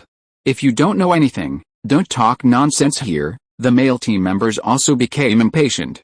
Are you still soldiers after all? Aren't you ashamed to pick a fight? After a disagreement, the male and female team members started arguing, completely forgetting the occasion and what they were doing. After they started arguing, Old Master Z just watched the farce with red eyes, regretting in his heart that he shouldn't have come here to run. Their living in the military dependence building was already causing trouble for the fleet, so why did he have the brains to want his grandson to build good relationships with him so that he wouldn't be lonely and without any friends in the future? Now, instead of finding a single friend for his great-grandson, he was gossiped about and provoked internal conflicts within Shenyu. The thought of this made Old Master Z's heart sink, and he even forgot to help his great-grandson to his feet. At this time, Z Pingen got up from the ground without saying a word, and said slowly to the people who were arguing, "Brothers and sisters, stop arguing. It's Pingin's fault. I'm too slow to react. Tisk, stand aside, you idiot." GK rolled his eyes in disdain. "You're so old and still calling others brothers and sisters. I don't have a stupid brother like you. I'm not a fool." Z Pingen raised his voice to argue. "My great-grandmother said that I just don't react quickly enough. Not stupid at all." Even if he was angry and raised his voice, he still spoke slowly, so no one would believe him, and some people even laughed unkindly. Lin Miaomiao couldn't listen anymore, turned around and walked over. "What do you want to do? You've finished running 20 laps? You still have time to bully the elderly and the sick here. You're really in a good mood. This is none of your business. You should just run your own." GK curled his lips. She was just the captain's girlfriend, not a big shot, and she always liked to meddle in other people's business. "Who said it's none of my business?" Lin Miaomiao said with a straight face. "The captain entrusted them to my care, so it is my responsibility to keep an eye on them and not let them be bullied." GK said angrily. "Who bullied them? He is a fool to begin with, so shouldn't he be allowed to speak out?" "Shut up.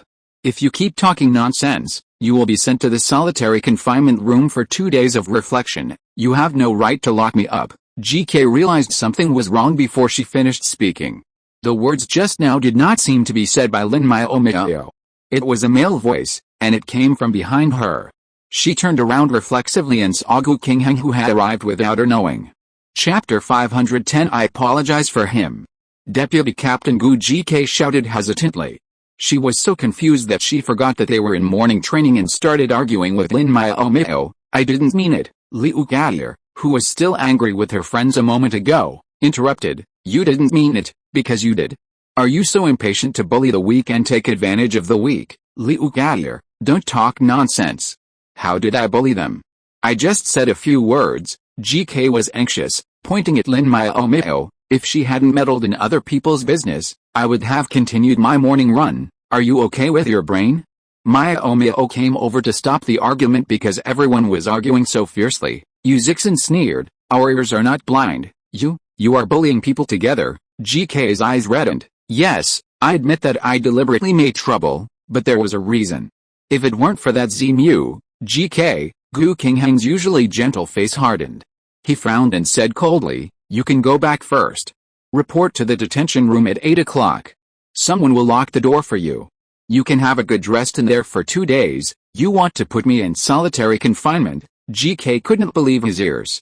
"This is not fair, Lieutenant. You know why I hate them." "I'm not wrong." "No, you are already wrong," Gu Qingheng said quietly. "Some things are in the past and there is no need to mention them again, but, no buts. I don't think we need to wait until 8 o'clock. I'll take you there now." Gu Qingheng turned to look at Lin Miaomiao. "You watch them train here, I'll be back soon." "Okay," Lin Miaomiao agreed without hesitation. Old Master Z, who had been silent all this time, suddenly spoke up. "Wait, I want to know, what exactly did Zemu's rebellious grandson do?" Old Master Z's tone was calm, but from his trembling fists, it can be seen that his heart is not calm. He seemed afraid to know the answer, but insisted on standing there. "Grandpa, this matter has passed," Gu Qingheng said helplessly. He could put on a stern face and order his soldiers not to mention it again, but he couldn't do that to Grandpa Z, not only because he was an elder, but also because he was once a federal soldier and had fought in the battlefield to defend the Federation. The person is gone, what's the point of bringing up the past? Lin Miaomiao also advised Grandpa Z should go back and rest. I think Pinguin is tired too. Z Pinguin, who didn't understand the situation, glanced at her blankly. He just felt that she was concerned about him, so he smiled and said, Sister Miaomiao, I'm not tired. Grandpa Zen said to exercise well. Lin Miaomiao was upset. She's still calling me sister, can't she cooperate a little? Old Master Z glanced at his great-grandson and saw that his face had a rare flush of color and no beads of sweat on it. Knowing that he was indeed fine, he spoke in a gruff voice, don't change the subject. I, Old Z, have been a soldier for decades and have never done anything wrong. If my grandson has done something wrong, I have the right to know what he has done. After his grandson joined the fleet, the first few years were fine. He could often hear about his life in the fleet during his holidays. But after he was promoted to Level 5 Mecha Division and joined the military's assessment team, he rarely talked about his own affairs. Whenever he came home, he was in a hurry. The change was so great that he felt a little unfamiliar. He had thought that he had simply experienced more things, become mature and reserved, and didn't like to share his troubles with his family to avoid worrying them. Now he realized that perhaps, without them knowing, his grandson had become a villain in the eyes of others. As a soldier, lying is not an option. Even white lies must be addressed carefully. Since Old Man Z insisted, Gu Qingheng could only answer lightly, Captain Z may not have a stable partner, but he's more attracted to women. He's talked to almost every female member of our fleet. Although he was being subtle, Old Man Z was no fool. He assumed that talking to someone was the equivalent of flirting or taking advantage of them. He couldn't help but feel furious at the thought, but then he remembered that he was gone, and even his anger couldn't be expressed. He hadn't cried when he heard his grandson had passed away, nor when he was driven out of the house by greedy relatives. But hearing that his upright grandson had changed, becoming what others called a pervert, finally brought tears to Old Man Z's eyes. It's my fault that I didn't teach him well. It's me who harmed him. In an instant, Grandpa Z seemed to have aged a lot. His parents are gone, and only his grandmother and I are left. We should take good care of him, but we only care about his safety. Turning to look at GK, he still didn't understand why people were hostile to him. My daughter, I apologize to you on behalf of that unfilial grandson. It's because he is too frivolous and scares you. GK moved uncomfortably. She just had a bad temper, but she was not a cruel person. Seeing that the old man had tears in his eyes and still didn't forget to apologize for his grandson, she felt that she was too cold-blooded. It was obviously not their fault. But he was young and hot-headed after all. Even though he knew that it was not good to vent his anger on others, he could not bring himself to apologize. He could only say stiffly, he is already an adult. He made a mistake, and why does he need a grandfather like you to apologize? After saying that, he didn't know how to deal with the embarrassment in front of him, so he urged Gu Qingheng, Deputy Captain, you are going to put me in solitary confinement, right? Let's go quickly. Get out as soon as possible. That crappy place is disgusting. Lin Miaomiao was embarrassed. This girl was quite cute. She was reluctant to be put in solitary confinement just now, but now she seemed to be eager to be put in solitary confinement. However, we are leaving tomorrow afternoon, and it doesn't seem good to be locked up for 2 days. What's wrong with that? Just don't let me go to the army, GK said fiercely. No, Lieutenant Gu, she's not to blame for this at all. It was me who shouldn't have asked to go for a morning run, Old Man Z pleaded, his voice choking. If that's not possible, then lock me up, you old man. Why are you joining in the fun at your age? This is my business. My punishment has nothing to do with you. Hurry up and go back to where you came from. Stop whining here. Although her intentions were good, GK's words were still harsh, causing many of the team members to frown. Gu Qingheng understood her meaning and coughed lightly. The punishment certainly can't be transferred to others. But Miaomiao is right. We can't miss our departure tomorrow afternoon. You know, we in Shanghai are very poor. We only have a small warship to take you on your long journey. How about this? Go to confinement now and come out at noon to resume afternoon training. GK's eyes widened. In the blink of an eye, the punishment had been shortened from 2 days to a few hours. How fast was that? Why, You don't want to? Gu Qingheng asked deliberately. Of course I do, GK replied firmly. Chapter 511, The Simple Second Ship. The farce ended with GK being put in solitary confinement. Grandpa Z and Z Pinguin were sent back to the military family building. Before leaving, the old man wanted to apologize to the other female team members on behalf of his dead grandson, but those people consciously continued their morning exercises. On the way back, Lin Miaomiao whispered to comfort them, Grandpa Z, don't worry, they are all kind-hearted girls. Everyone knows that you are coming to the base, but no one has objected. I just thought of Captain Z subconsciously when I saw you just now. To be frank, although your son is a 6th level mecha division, our captain is no worse than him. He will definitely not let his soldiers be forced. At most, they will suffer a small loss. There is not much hatred. It will be fine if you say a few sour words to vent. They won't hold a grudge for too long. Grandpa Z nodded. Miaomiao, more is wrong. As a grandfather, I have not fulfilled my responsibilities of discipline. It is normal for them to see that I am unhappy. It's also my fault. It's not that I can't exercise in the military family building, but I have to come here to make them unhappy. I'd better not come here in the future. Lin Miaomiao disagreed with his idea. You want Pinguin to get in touch with more people. How can you give up at the beginning? But, no buts. Tomorrow we're going to various military academies to recruit soldiers, and it'll probably be a month before we get back. By then, everyone's anger will have subsided, so why would they vent their anger? You can still join us for our morning runs. I need to go back and think about it, Old Man Z muttered to himself. I'll talk to you later. This incident showed that Z Mu and Shen Yu's relationship wasn't as friendly as he'd imagined, but more likely hostile. His grandson was flirting with girls all the time. Although he hadn't taught him to, they were still family after all. He was humiliated, and the humiliated veteran wanted to move home immediately. Unfortunately, he was so incompetent. He had just retired from the army at an advanced age and didn't have much savings. He didn't know where to move from here, and he couldn't find a job at his age. If only Pinguin had been a normal child. Then he wouldn't have to worry about anything happening without someone to protect him. In this age of advanced technology and cold human nature, even if they had enough money to settle down on a small planet, there was no guarantee that someone wouldn't have bad thoughts about them, seeing only 2 elderly people and 1 sick person. After all, they were unfamiliar with the place, and no one would care if something happened. Let's go back and discuss this with my wife, said Old Master Z, leading the bewildered Z Pinguin back to the military family building. The next day was the day to depart for the various academies. Since they had confirmed their departure in the afternoon, everyone had a half day off in the morning. This was essentially a chance to buy gifts for those who could make the time to go home. After a year without home, they had to bring something to comfort their families. Lin Miaomiao didn't buy any gifts. Online shopping on star.com was convenient, and shipping was fast. Since her family didn't have what they wanted, it was more practical to go home and cook a delicious meal for everyone. This year's recruitment began on May 1st, but some schools were more remote. So they departed on April 27th. With the exception of the recruiting representatives from Shaoyin Star's first military academy, all the others were transported to the various academies aboard the Shenyu No. 2. The No. 2 was a medium-sized warship that had been unused due to staffing constraints.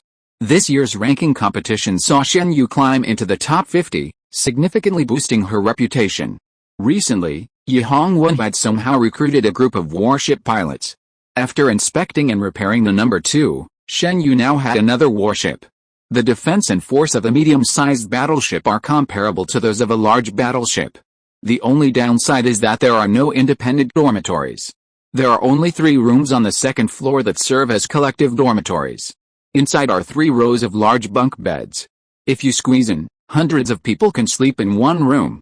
There is no lounge or physical training room on ship No. 2. There is a kitchen, but it is not very spacious and does not have all the necessary kitchen utensils. There is no dining room or cooking robot, so everyone still needs to drink nutritional supplements on board. After boarding the ship, everyone followed Gu Qingheng's instructions and went to the collective dormitory to rest. Looking at the 3 layers of bare stone beds, the faces of those who had to spend the night on the battleship all darkened. How can we sleep in such a large bunk bed? I'm not used to so many people in one room at night, Tang Yufei complained. What can we do? To keep the force level on par with the larger warships, The number 2 ship doesn't have any private quarters, Gu Xiaoming said, her voice irritated. Their first stop was Whirlwind, home to the 2nd Military Academy. They would then fly in order of distance, leaving the Morning Star at the end. She'd have to spend 2 days and 2 nights on board. Liu Kanier was pleased. Luckily, Whirlwind is our first stop. We don't have to sleep on a hard bed at night. She could go home and enjoy her own big, soft bed. While the beds in the fleet weren't hard, they weren't much softer either. Will the number 2 ship go with us on future missions? If we're assigned here, we'll be in big trouble, Cheng Xiaoyun said worriedly. With the new recruits this year, the team size would increase significantly. By the time they could go on missions, there wouldn't be room for them on the main ship. The veterans of the number 1 ship weren't already occupying it, so they'd probably be forced to move to the number 2 ship. I don't want it, Gu Xiaoming screamed. Forget it this time, but if we have to take the 2nd ship for all future missions, I won't agree. This lousy ship has bunk beds. How can I sleep at night? I hate sleeping with others. Liu Kanier rolled her eyes. The superiors decided which warship to take. How could they just let the subordinates take it whenever they wanted? Was this person a little out of their mind? You don't like sleeping with others, or something? I'm really worried about your future husband, Lin Miaomiao laughed. Kanier was being too nosy. She was actually worried about someone else's future husband. Knock, knock, knock. A steady knock on the door suddenly sounded, accompanied by Gu Qinghang's gentle voice. Ladies, if it's convenient, please open the door. Everyone looked at each other. They had just boarded the ship, so what did the deputy captain want at this time? When they opened the door, they saw Gu Qinghang standing alone at the door with his usual smile on his face. He said in a gentle and elegant manner, the conditions on the number 2 ship are simple. I'm afraid everyone will have to endure some grievances these days. I hope you will try your best to overcome them and don't have any opinions. His handsome face and smile, as comfortable as the spring breeze, made most of the female team members feel amorous. Even if they had more opinions, they couldn't say them out loud. Gu Xiaoming, who had been complaining just now, suddenly smiled brighter than the sun. Deputy Captain, you really like to joke. We are soldiers. We can endure any hardship. How can we have a disagreement over such a small matter? Gosh, your attitude has changed too quickly. Liu Kanier was stunned. She said she didn't want to sleep in the same bunk with others? Gu Xiaoming rolled her eyes at her. What nonsense are you talking about? How can my attitude change? I feel very used to it since I got on board, everyone. Chapter 512 Jealousy. Gu Qinghang had no idea what had just happened. He'd simply come to check on everyone. After all, the number 2 ship was rather sparsely furnished. The custom-made, thin mattresses for the bunk beds hadn't arrived yet, and the cabinets under the beds only contained quilts. Tonight, they'd probably be half covered with a quilt. The male soldiers were all rough and tumble, so they weren't afraid of anything. But the female soldiers, despite having experienced the elements, hadn't suffered much since joining the fleet, and might have been a bit delicate. Honestly, Gu Qinghang didn't see anything wrong with the bunk beds. It was said that thousands of years ago, soldiers shared multiple rooms, just like in school dormitories, with bunk beds. Times had changed. Combat wasn't done with flesh and blood, but with mechas, and most mechas were operated by mental power, making numbers useless. Fleets no longer numbered hundreds of thousands of soldiers, but only a few thousand, so they naturally had their own dormitories. After all, there are too few people with psychic powers. Perhaps it's because mecha masters have a higher status. Today's soldiers are more delicate than they were thousands of years ago. Gu Qinghang muttered to himself, but he still maintained a gentle smile on his face. Since you're used to it, let's all have a good rest. There's not much to do on the ship, don't worry, Deputy Captain, Tang Yufei said with a charming smile. It won't be too hard. The journey isn't too far, and there are so many sisters here to chat and talk. We can even use the communicator to watch TV dramas and variety shows. Gu Xiaoming glared at her. She actually replied before she could say anything. How rude. Tang Yufei was indifferent. The way this guy looked at the deputy captain was too explicit. For the deputy captain's sake, it was better to let her speak less. After hearing Tang Yufei's words, everyone nodded in agreement. Gu Qinghang was relieved and chuckled, saying, okay, since you don't have any problems adapting, I won't bother you. After saying that, Gu Qinghang started to walk away. Just as he walked a short distance, he seemed to remember something and turned back and said, By the way, we are going to different destinations. I just made a table of the approximate arrival times for each school. I will send it to everyone later. Please check the arrival time and prepare to disembark in advance." "Yes," the girls answered in unison. After Gu Qingheng left, the door was closed, and the dormitory instantly became lively again. This time, no one complained about the bad bunk beds. The topic turned to how gentle and handsome Deputy Captain Gu was. "My idol is getting more and more charming. Every time I get close to him, my heart starts beating like crazy, as if it's about to jump out.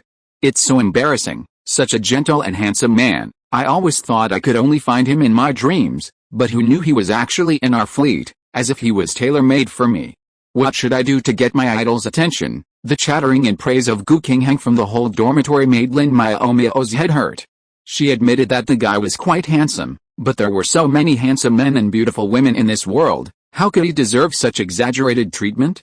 Not to mention the selection: Yi Hongwen, Lin Xianhao, Zhu Chen, Yu Zixin, Ji Huang, etc. These people all had first-class looks and figures.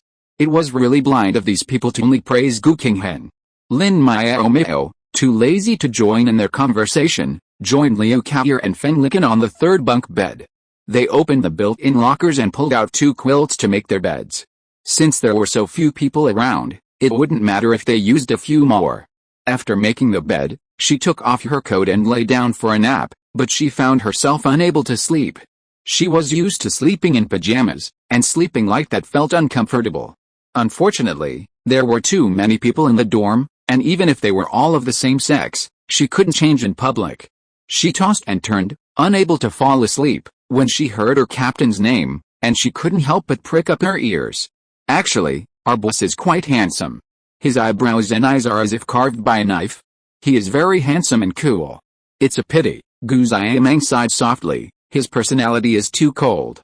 It's impossible to approach him. When he walks close to me, I feel like my blood will freeze into ice." "Please, you are exaggerating," Tang Yufei sneered. "He is timid, so why did she have to put the blame on the captain? The boss is cold on the outside but warm on the inside. He is handsome, even better looking than the deputy captain. What's the use of just being good looking?" Gu Xiameng was very dissatisfied. "With his personality, who can stand it, little cook?" the girls answered in unison. "She is an exception. It's because the boss is soft-hearted and pampers her," Gu Xiameng said sourly. Before graduation, she was also the focus of everyone's attention at the 3rd Military Academy, but after joining the fleet, she became an inconspicuous little wildflower in the corner. No matter how she jumped around, she couldn't cause much waves. "Okay, let's stop discussing this." Although Tang Yufei liked to discuss handsome men, she didn't want to cause a jealous situation, not to mention that there was nothing to be jealous about. Gu Xiameng looked up at the upper bunk and found that there was no movement there. She thought that Lin Miaomiao and the others had fallen asleep, so she snorted, "Why can't we discuss it? Everyone is sleeping down there, and they have to be different and run up there. Do they really think they are superior to others?" Usually when they were training and standing in the team, Gu Xiameng would stand with Lin Miaomiao, and they could still chat a few words, and she could control herself from saying sour words. But today, when she stood in front of the deputy captain, she was obviously the closest to him, but the deputy captain's eyes kept drifting to Lin Miaomiao behind her, which made her feel very uncomfortable. The more she thought about it, the angrier she became. She couldn't help but mutter under her breath, "She's already a boss, and she's still out there flirting with men. How shameless." Tang Yufei frowned and scolded, "Stop talking nonsense. What good will spreading rumors do you?" "How did I spread rumors? Didn't you notice when the deputy captain arrived just now? She was clearly standing behind him, but she still flirted with him so much that he kept looking at her. I don't understand." "Stop it. That's all nonsense. Gossiping is not a good thing," Tang Yufei interrupted her, glancing up at the upper bunk. Gu Xiameng was displeased. Interrupting someone was rude. Just as she was about to say something disdainful, she noticed Lin Miaomiao's head poking out from over the bed rail, staring at her with a look of embarrassment. She was stunned and forgot what she had just said. "Hey, why are you stopping? We were getting to the exciting part." Lin Miaomiao didn't understand how she had flirted with someone, and she really needed to listen to her explanation. "You were eavesdropping on me." Gu Xiameng's voice suddenly rose several degrees. You are shameless." Liu Kao also stuck her head out and accused unhappily, "You are so shameless. You say bad things about people in front of everyone, and you even asked the person concerned to pretend not to hear. Can't you is right?" Lin Miaomiao nodded seriously, "I'm not deaf. If you are listening to this novel on a channel other than Fanfic World, it means it was downloaded and re-uploaded without effort. We warmly invite you to visit our channel, Fanfic World. There you will find the original version of this story and many other novels of various genres. We look forward to seeing you dive into a world of incredible novels." Chapter 513 Return to School. With Liu Kao's righteous words, Lin Miaomiao's own sarcastic remarks, and Feng Liqin's support, Gu Xiaomeng, left without help, had no choice but to give up and escape to her bed, feigning sleep to avoid the three's attack. Lin Miaomiao wasn't being unreasonable, but she was annoyed at being accused of attracting attention, and to his face. If she didn't fight back against such a provocation, she would be laughed to death. Because they weren't on a passenger ship and wouldn't be stopping at any asteroids along the way, the time to reach Miluoland was significantly shortened. 4 hours later, the second ship arrived at the Second Military Academy's landing platform. After Lin Miaomiao and the others disembarked from the warship, the second ship set sail again. Watching the warship depart, Yu Zixin glanced at the sign that read Miluoland Second Military Academy Embarkation Platform. Finally, he howled, "Master Yu is back! Wow, Master Yu is full of energy. It seems like sitting on a warship for hours isn't tiring at all." A clear, familiar male voice echoed through the exit corridor. Yu Zixin was startled, and reflexively looked up to see Jin Hao standing in the corridor, his hands in his pockets, striking a strange pose. "Teacher Jin, are you okay?" Yu Zixin asked hesitantly, looking as if you were mentally unstable. "Damn, what do you mean I'm fine? Of course I'm okay." Jin Hao gritted his teeth. He should have been napping in his spacious, comfortable office chair at the Lin family hotel, but he was assigned by the principal to greet these brats. With no specific time, he'd been left standing there waiting for over half an hour. "Oh, if you have something wrong, you'd better go to the hospital as soon as possible," Yu Zixin suggested sincerely. These days, treatment must be timely. Jin Hao's face darkened, and he could no longer maintain that weird posture. He rushed forward in 2 steps and stretched out his hand to twist Yu Zixin's right ear. "What are you talking about, you bastard? You actually dared to curse your teacher to get sick. Don't you want to quit? It hurts, it hurts." "Teacher Jin, let go. I didn't curse you, I just care about you. It was you who admitted that you had something wrong, not me." "Bah, I said I had something wrong standing here, and I waited for you bastards for more than an hour. No way. We notified the school what time we would arrive before we set off." Liu Kao didn't believe it. It was a text message notification she sent. Could it be that Teacher Jin got the time wrong? Jin Hao was so angry that he blew his beard and glared, but he had to admit that he received the notice at about 4:30, but he was the fleet recruitment representative, not his own student, so naturally he had to wait here in advance. In the final analysis, it was all the fault of these little bastards. They had only been in the fleet for a year, and they came back as representatives to recruit soldiers. The principal still remembered their names, so naturally he dragged him, the teacher, out to receive them. "Stop talking nonsense," Jin Hao snorted. "I'll take you to the guest house, arrange a room for you, and then I'll leave." Lin Miaomiao twitched her lips. "Teacher Jin, are you stupid? You know I have a villa near the school, so why do I need to stay in a guest house? Besides, the tryouts won't start for a few days, and we are going to go home and have some fun." Jin Hao slapped his forehead. He had been waiting for so long that he actually forgot about this matter. He had even gone there for a free meal before. He couldn't help but sigh. "I don't need to pick you up at all. Let you go home by yourselves and notify you to come when the tryouts start. Okay, you can go yourselves. Anyway, you are familiar with every corner of the school. Damn, you are too irresponsible as a reception teacher." Yu Zixin was dissatisfied. "No, it's too easy for you to let you go like this. Then what do you want? Accompany us to tour the campus, introduce the cultural landscape of the Second Military Academy, listen to a few classes that we haven't seen for a long time, and finally treat you to a big dinner or something?" Snap! Jin Hao hit him hard on the head with an iron sand palm. "You little bastard, you still want to ask me to be your tour guide? No way," Yu Zixin said with tears in his eyes. "Teacher Jin, you are too violent. No wonder you haven't found a wife at your age." "Who said I didn't find one?" Jin Hao said proudly. "I'm getting married in October this year, After showing off, he remembered that he was called old, and he was furious. I'm only 38, how can I be old, how can I be old? Yuzixin ran away with the lid of the pot, and before running, he did not forget to pull Zhu Chen with him. Let's go, teacher is in menopause, we don't want to stay here and be cannon fodder. The 5 people ran out of the boarding room and stood at the door. Some of them didn't know which direction to go. It's not that they didn't remember the way, but they came back to school after a year, so they had to walk around the school and find some old memories. After much hesitation, they finally decided to visit the mecha department first. After all, it was where they had spent 4 years studying, and it was where they probably had the most memories. As they boarded the flying car and were about to leave, Jinhao chased them from behind. Wait a minute, you guys. You really want to leave me alone? Don't forget, I'm your reception teacher. You have to treat us to dinner. Jinhao rushed over like a gust of wind, flung open the door, and jumped in. These guys had lost their respect for teachers after leaving school. They were truly evil. They needed to be taught a lesson. As for the method, naturally, it would be through the fists of their mechas. After wandering around the mecha department for a while, Lin Miaomiao searched through her memories and realized she didn't have many memories of her college years in this building, or even in the school itself.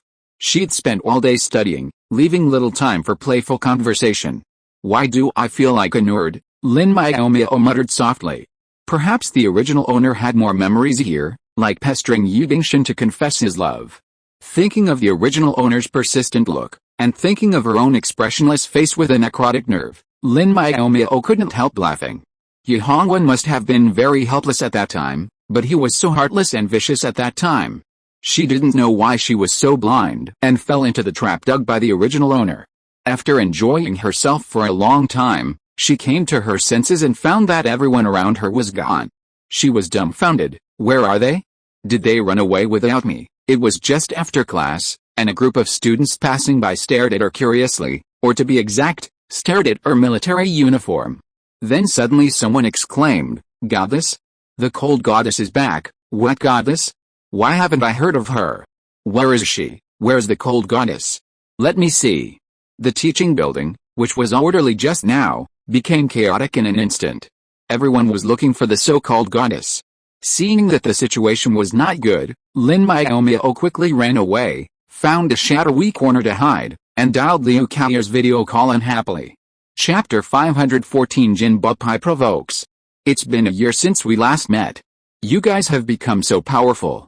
You're so arrogant that I have to teach you a lesson, Jinhao said with a sinister smile. Today, I will teach you what it means to respect teachers. Come on, let's see who's the best in the mecha. Let's see, although we are still far from the 5th level mecha masters, we are not afraid of fighting with the 5th level masters. Yuzixin patted his chest and promised, we will never embarrass you, Teacher Jin. Jinhao led a few people into a mecha training room.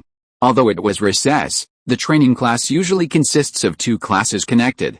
At this time, there was a class in the classroom that was taking a continuous class. When they saw them rushing in, all the mechas stood still stupidly, for fear of hurting anyone by mistake.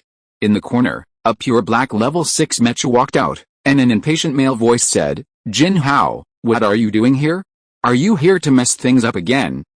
What are you talking about, Teacher Yi? Jinhao grinned, I just came to see you and borrow the venue by the way. Get out, I have to teach. What should I do with my students if I lend it to you? Teacher You didn't give him any face. Hurry up, get out of here, don't be like this, it's so hurtful. Jinhao said with a grin, I'm going to marry your daughter. If we don't have a good relationship, she will be so sad. Lin Miaomiao, who had just come over, screamed with a blank face, wow. Jin Paopi actually found a girlfriend?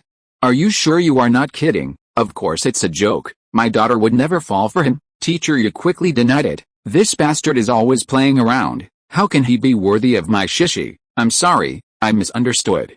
Although I've never met your daughter, I believe you. Lin Miaomiao nodded earnestly in agreement. Teacher Jin is such a jerk, and so stingy. He lost his temper after waiting for half an hour after not seeing us for so long, and he didn't even bother to treat us to a meal. Jinhao's face darkened, and without a word, he unleashed his mecha. Little cook, come and spar with me for a few moves. Let's see what you've gained in the fleet. Anyone who dared to smear his reputation, hold him back in front of his future father-in-law, even his brother's wife, would be beaten. The black mecha moved, intending to charge over and teach the jerk who had usurped the space a lesson. But then, remembering that these people were military veterans, they had undoubtedly participated in missions and had seen actual combat. It wouldn't be a bad idea to let them fight, just as a training battle for the students. The mechas in the training room gathered in a corner, leaving a large open space. Jinhao laughed triumphantly. "I knew Teacher Yi wouldn't refuse to help. The villain is getting his way," Yu Zixin and Liu Kaoyer exclaimed in unison. Jinhao boasted, ignoring the mech's intelligent guidance and climbing onto it barehanded. "What's wrong with me? I'm stronger than you. Come fight me," Yu Zixin and Liu Kaoyer, impatient and unable to contain themselves at the provocation, also grabbed their mechas and charged forward. There was no shame in a 2-on-1 fight. After all, one was a level 4 mech master, and the other was still languishing at the peak of level 3. However, even with the extra man, they were powerless against Jinhao. Furthermore, Jin Baopi, intent on teaching them a lesson, quickly overwhelmed them with a few moves, leaving them powerless to fight back. "What? I'm telling you, little bastards, stop getting cocky. Not just 2 of you, even 5 of you together can handle it." Jinhao had the upper hand, and his boastful expression was undeniable. The 2 men, unconvinced, scrambled to their feet and charged forward again, each on either side, wielding their great swords and sabers, slashing recklessly with seemingly no strategy, as if their rage had completely lost their composure. "Tisk, you can't fight like this," Jinhao fought back while defending, not forgetting to mock the 2 of them. "Your speed is too slow, your movements are sluggish, and your moves are too messy. You think everything will be fine if you swing your weapons." Lin Miaomiao looked at the 3 mechas fighting fiercely, then glanced at Zuchen and Feng Licken of different colors, and said nonchalantly, "Teacher Jin just said that we have no problem fighting 5 against 1, but I think it's a bit too much of a bullying for the teacher if all of us go." "It's true," Feng Licken agreed. "It's okay for the 3 of us to fight with the teacher together. It's only right for him to check your academic performance after not seeing you for so long." Zuchen wanted to roll his eyes. It was obvious that these 2 people disliked Ashen and Kaoyer for their impatience, and were afraid that they would drag them down. They said it so high-soundingly without blushing or breathing heavily, but he had the same concerns and could only acquiesce. Yu Zixin and Liu Kaoyer were like indestructible cockroaches, falling flat on their backs only to rise again, refusing to admit defeat. Jinhao, unfazed, relentlessly knocked both mechas to the ground. Seeing that they had already occupied enough class time, Teacher Yi could no longer stand. Such a brutal battle was no use for teaching. "You bastard Jin, if you want to bully your students, go somewhere else. Don't occupy our teaching space here," Teacher Yi shouted, shooing them away. "Get out of here. Don't force me to fight." As a level 6 mech pilot, Teacher Yi felt he could easily defeat Jinhao and secretly hoped he would refuse, giving him a pretext for a fight. Unfortunately, before Jinhao could even speak, Zuchen spoke up. "Teacher Yi, we'd like to borrow a little more time, is that okay? My 2 companions and I are going to ask Teacher Jin for some advice." Looking at their uniforms, Zuchen's clean demeanor, handsome features, and measured manners, Teacher Yi couldn't refuse, even if she was reluctant. She could only mumble an agreement. Jinhao, having completely beaten his opponent to the point of being defenseless, was delighted. "I told you guys to come together, but you just stood there pretending to be reserved. Okay, come on, 2, wait, teacher, stop," Zuchen said calmly. "Let Kaoyer and Axin rest. We'll fight 3 of us." Jinhao curled his lips in dismay. Fighting 3 of them wouldn't be enough to make them lose. He felt it would be more practical for 5 of them to attack together. But looking at the 2 slightly deformed mechas on the other side, he suddenly realized that they were already badly beaten and could hardly help. Retracting his movements, Jinhao waved his mecha's arm generously. "All right, drag them aside. I'll guide you." With his approval, Lin Miaomiao and the other 2 boarded their mechas without a word. They moved forward and pulled the 2 dazed and sprawled creatures to a corner. Then, they returned to the center of the field, forming a triangle and surrounding Jinhao. "Come on, Ashen. You have to avenge me," Yu Zixin urged earnestly. "Miaomiao, Licken, don't hold back. Teacher Jin is very powerful," Liu Kaoyer also shouted, "as his students, we must defeat him, otherwise, what if this teacher puts on airs when they meet and lectures them every day during the selection competition?" Chapter 515. 1v3 equally matched. "Damn, these 2 little bastards, Not only did they want to bully their teacher and destroy their ancestors, they also wanted to defeat me. Jin Hao was furious. He used the same trick again and wanted to defeat Lin Miaomiao and the other two in a few moves. However, he found that although there was only one more person this time, they were not so easy to deal with. Zhu Chen's mecha Beike focuses on attack. Due to the large size and weight of the mecha, its agility has been reduced, but its attack power is very strong. Yu Zixin of the same level is not comparable to him at all. Feng Liken is good at defense, and the mecha Lin Yin focuses on defensive functions. She is the one who blocks Jin Hao's attacks every time. If the attack is too strong and she can't stop it, she will run away. Lin Miaomiao's Aoksu focuses more on speed. Its attack and defense capabilities are average, but its speed is very fast, which makes it suitable for hiding behind the mecha and launching sneak attacks. After the initial three-man attack, Jin Hao's mech slid down its legs, easily dodging the blows. He then soared into the air, unleashing his laser sword, a weapon somewhere between hot and cold. With a downward swing of his right arm, he locked onto the cockpits of the three mechas and slashed forward. Baike and Aoksu immediately retreated several meters, avoiding the laser sword's range. Lin Yin, however, advanced instead, projecting a light shield from her left arm, completely shielding the mech. The laser sword's impact only stalled for a few seconds before piercing the shield and continuing forward. Though considerably slower, the faint white light flowing through it betrayed the sword's immense power.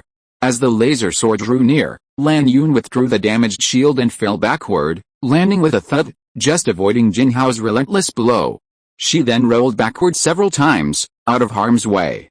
After Lin Yin retreated, Baike had already snuck up behind Jin Hao and launched a close-range strike at his mechapod. The speed and force of this strike were so formidable that even a level 5 mecha wouldn't dare take it head-on.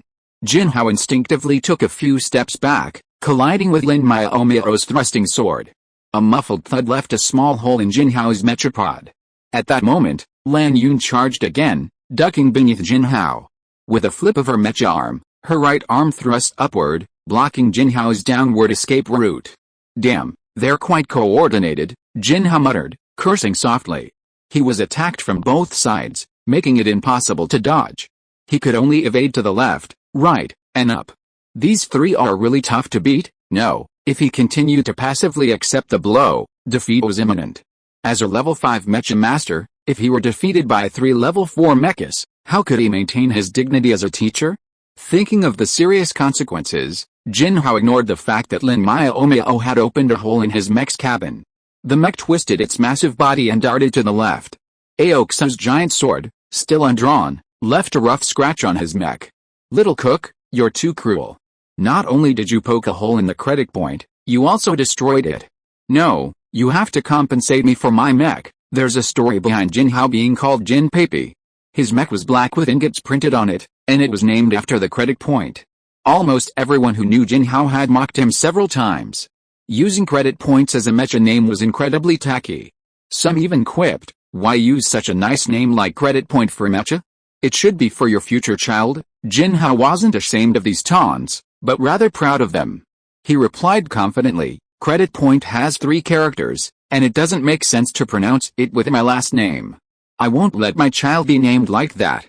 I've already decided. If I have a son, I'll name him Jin Credit, and a daughter, Jin Diandian. Giving future children such names naturally drew further ridicule, but unfortunately, the people involved didn't seem to mind, nor did they see anything wrong with their chosen names. Fortunately, despite Jin Hao's inexplicable obsession with credit points and his somewhat erratic personality, he was a reputable person. He never reached for what wasn't his own. This was why Lin Miaomiao trusted him with a main office at the Lin family Grand Hotel. After hitting his mecha, Lin Miaomiao knew he'd be sued, but she hadn't expected Jin Baopi to be so shameless as to demand compensation. After a few seconds of hesitation, she calmly declined, Teacher Jin, that's not very nice of you. You just deformed Kalir and Ashin's mechas, and we didn't ask for compensation, did we? It's their business if they didn't, but it's different for me. You know, credit points are expensive. Repairing a single hole can cost thousands of credit points, Jin Hao said, feeling a pang of pain. Oh, fine, I'll fix your mecha, Lin Miaomiao nodded. But your actions are so unbecoming. I've decided. Wait, you don't have to fix it, Jin Hao interrupted, jokingly. If he really asked her to take charge of the credit point repairs, he'd probably lose his cushy, high-paying part-time job at the Lin family hotel. The two reached a consensus on the repairs, and Zuchen interjected, Teacher Jin, are you still going to fight? Yes, Jin Hao replied without hesitation. As soon as he finished speaking, Lin Yin and Bai Ke simultaneously fired their small particle cannons at the credit point. Jin Hao, still grieving over the prospect of another massive hemorrhage, reacted quickly, directing the credit point to flow downwards, narrowly avoiding the attack. However, the aftermath of the fire still struck him, leaving his mecha stained with paint. To further frustrate him, Lin Miaomiao, as if anticipating his evasive direction, had already positioned herself there, attempting a follow-up strike. The credit point was forced to turn back before it could reach that point. Ashen, you're amazing. Lin and Miaomiao are also impressive. Keep it up. We're going to take down the credit point today, Yu Zixin cheered from the side. Stop arguing, Liu Kaoye reached out and poked him on the head. He's our teacher after all, we should at least give him some respect. Jin Hao was so moved that tears streamed down his face. All 5 of them were his students, and only Kaoye still remembered their status and wanted to give him some respect. He was about to praise her when she added, the principal has asked Teacher Jin to be in charge of our reception this time. What if the credit points are demolished and he goes on strike out of frustration? Who knows if the principal will find us another reception teacher? This made so much sense that Yu Zixin couldn't refute it and silently shut up. Jin Hao felt like crying but couldn't. He had a good talent for mechas, but he had never been on the battlefield. Even though he had experience fighting people, he still lacked the ability to respond. He couldn't gain the upper hand against Lin Miaomiao and the other 2, and he kept suffering small losses. Oh my god, you 3 have only been in the army for a year, and you've made such rapid progress. Could someone be giving you special treatment? If it was just Zuchen, Jin Hao wouldn't be so surprised, but even Lin Miaomiao and Feng Liken's progress was so obvious, which made him believe one thing, a military career can promote the rapid growth of a person's strength. Chapter 516 Small Party. Outnumbered, Jin Hao finally ran out of time to show off his prowess. After battling Lin Miaomiao and the other 2 for over 10 minutes, he decisively decided to retreat. Stop, Jin Hao roared. We've been taking up too much time. We can't go on. Otherwise, Teacher Yi will be upset. Teacher Yi interrupted sarcastically, it's okay. Teacher Jin, you've been borrowing my time for so long, I'm too lazy to compete with you anymore. Get out of class is almost over anyway. How could I be so embarrassed? You have to give your students a chance to practice, Jin Hao said. He wasn't a fool to continue and ran to a corner to get out of his mecha. Besides, they're Shenyu's recruiting representatives after all. They can't neglect their dinner. Jin Hao clearly didn't want to continue, and Lin Miaomiao and the others were helpless. Besides, a level 5 mecha master was not the same level as a level 4 mecha master. They were still suffering a lot against 3 of them. Continuing would probably result in both sides being injured. It was better to call it a day. Then let's go eat, Yu Zixin agreed naturally. I wonder where Teacher Jin is going to take us to eat. Isn't it the cafeteria? Of course it's the cafeteria. Where else do you want to eat? Jin Hao said as a matter of course.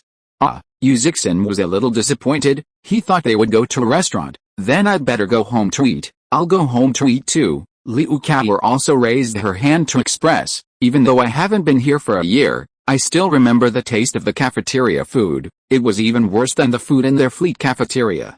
Jin Hao smiled and said, okay, since you want to go home for dinner, I won't force you. Miaomiao, you 3 want to go home for dinner too, right? Lin Miaomiao's mouth twitched and she was about to answer, but Feng Liken said first, I'll eat here. I just took up Teacher Yi's class time. I'd like to invite Teacher Yi to go to the cafeteria with us for a quick meal. I wonder if Teacher Yi agrees. Teacher Yi, who had arranged for the students to practice freely, readily agreed when she heard this. Okay, my daughter has classes this afternoon and can't go home early to cook, so we just have to eat in the cafeteria. Jin Hao, who was committed to pleasing his future father-in-law, immediately changed his words. Then let's go to the Lin family restaurant. I have a discount card. By the way, Miaomiao will definitely go. Lin Miaomiao rolled her eyes. What's the point of having a discount card? With her around, they don't even have to settle the bill. Jin Bapi's wishful thinking is really loud. When the Lin family restaurant first opened, Lin Miaomiao and Lin Yin stipulated that even if they brought their own guests to dine, they had to pay the bill, to avoid the hassle of calculating expenses.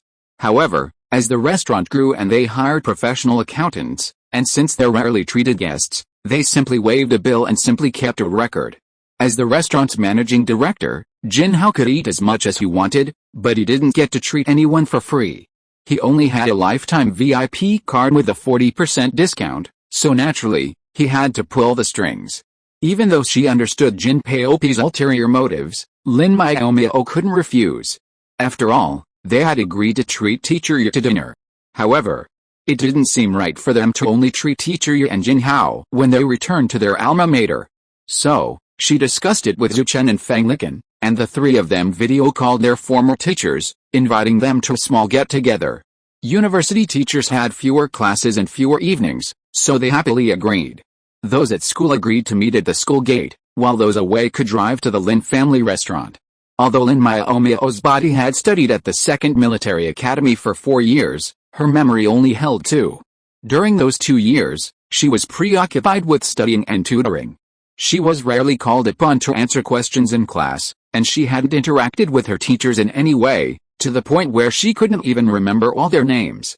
The thought of this made Lin Miaomiao feel a little guilty. Fortunately, she could still recognize which teacher taught which subject, and simply greeted them with a generic hello, teacher. Besides Jin Hao, the only teachers she knew well were her cousin Lin Jingtao. So, on the way to the restaurant, while the other teachers were sharing a scooter, Jin and Lin insisted on squeezing into Lin Miaomiao's car.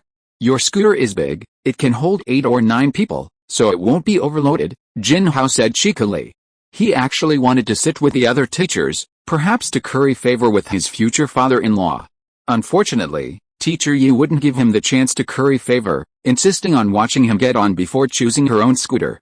In the words of Teacher Yi, "I don't like him and don't want to ride in the same car with him." Jin Hao, whose car was being targeted, had no choice but to take Lin Miaomiao's flying car. After all, this flying car was specially designed for his daughter by Lin's father, and it was far safer and more comfortable than mass-produced cars. Arriving at the hotel entrance, they reunited with several other teachers. The group of nearly 20 people settled into a reserved private room on the 48th floor. Because they had left so late, Lin Miaomiao had ordered the menu in advance via video call. The dishes were served one after another after they were seated. Most of the guests were not mecha technicians and could drink alcohol.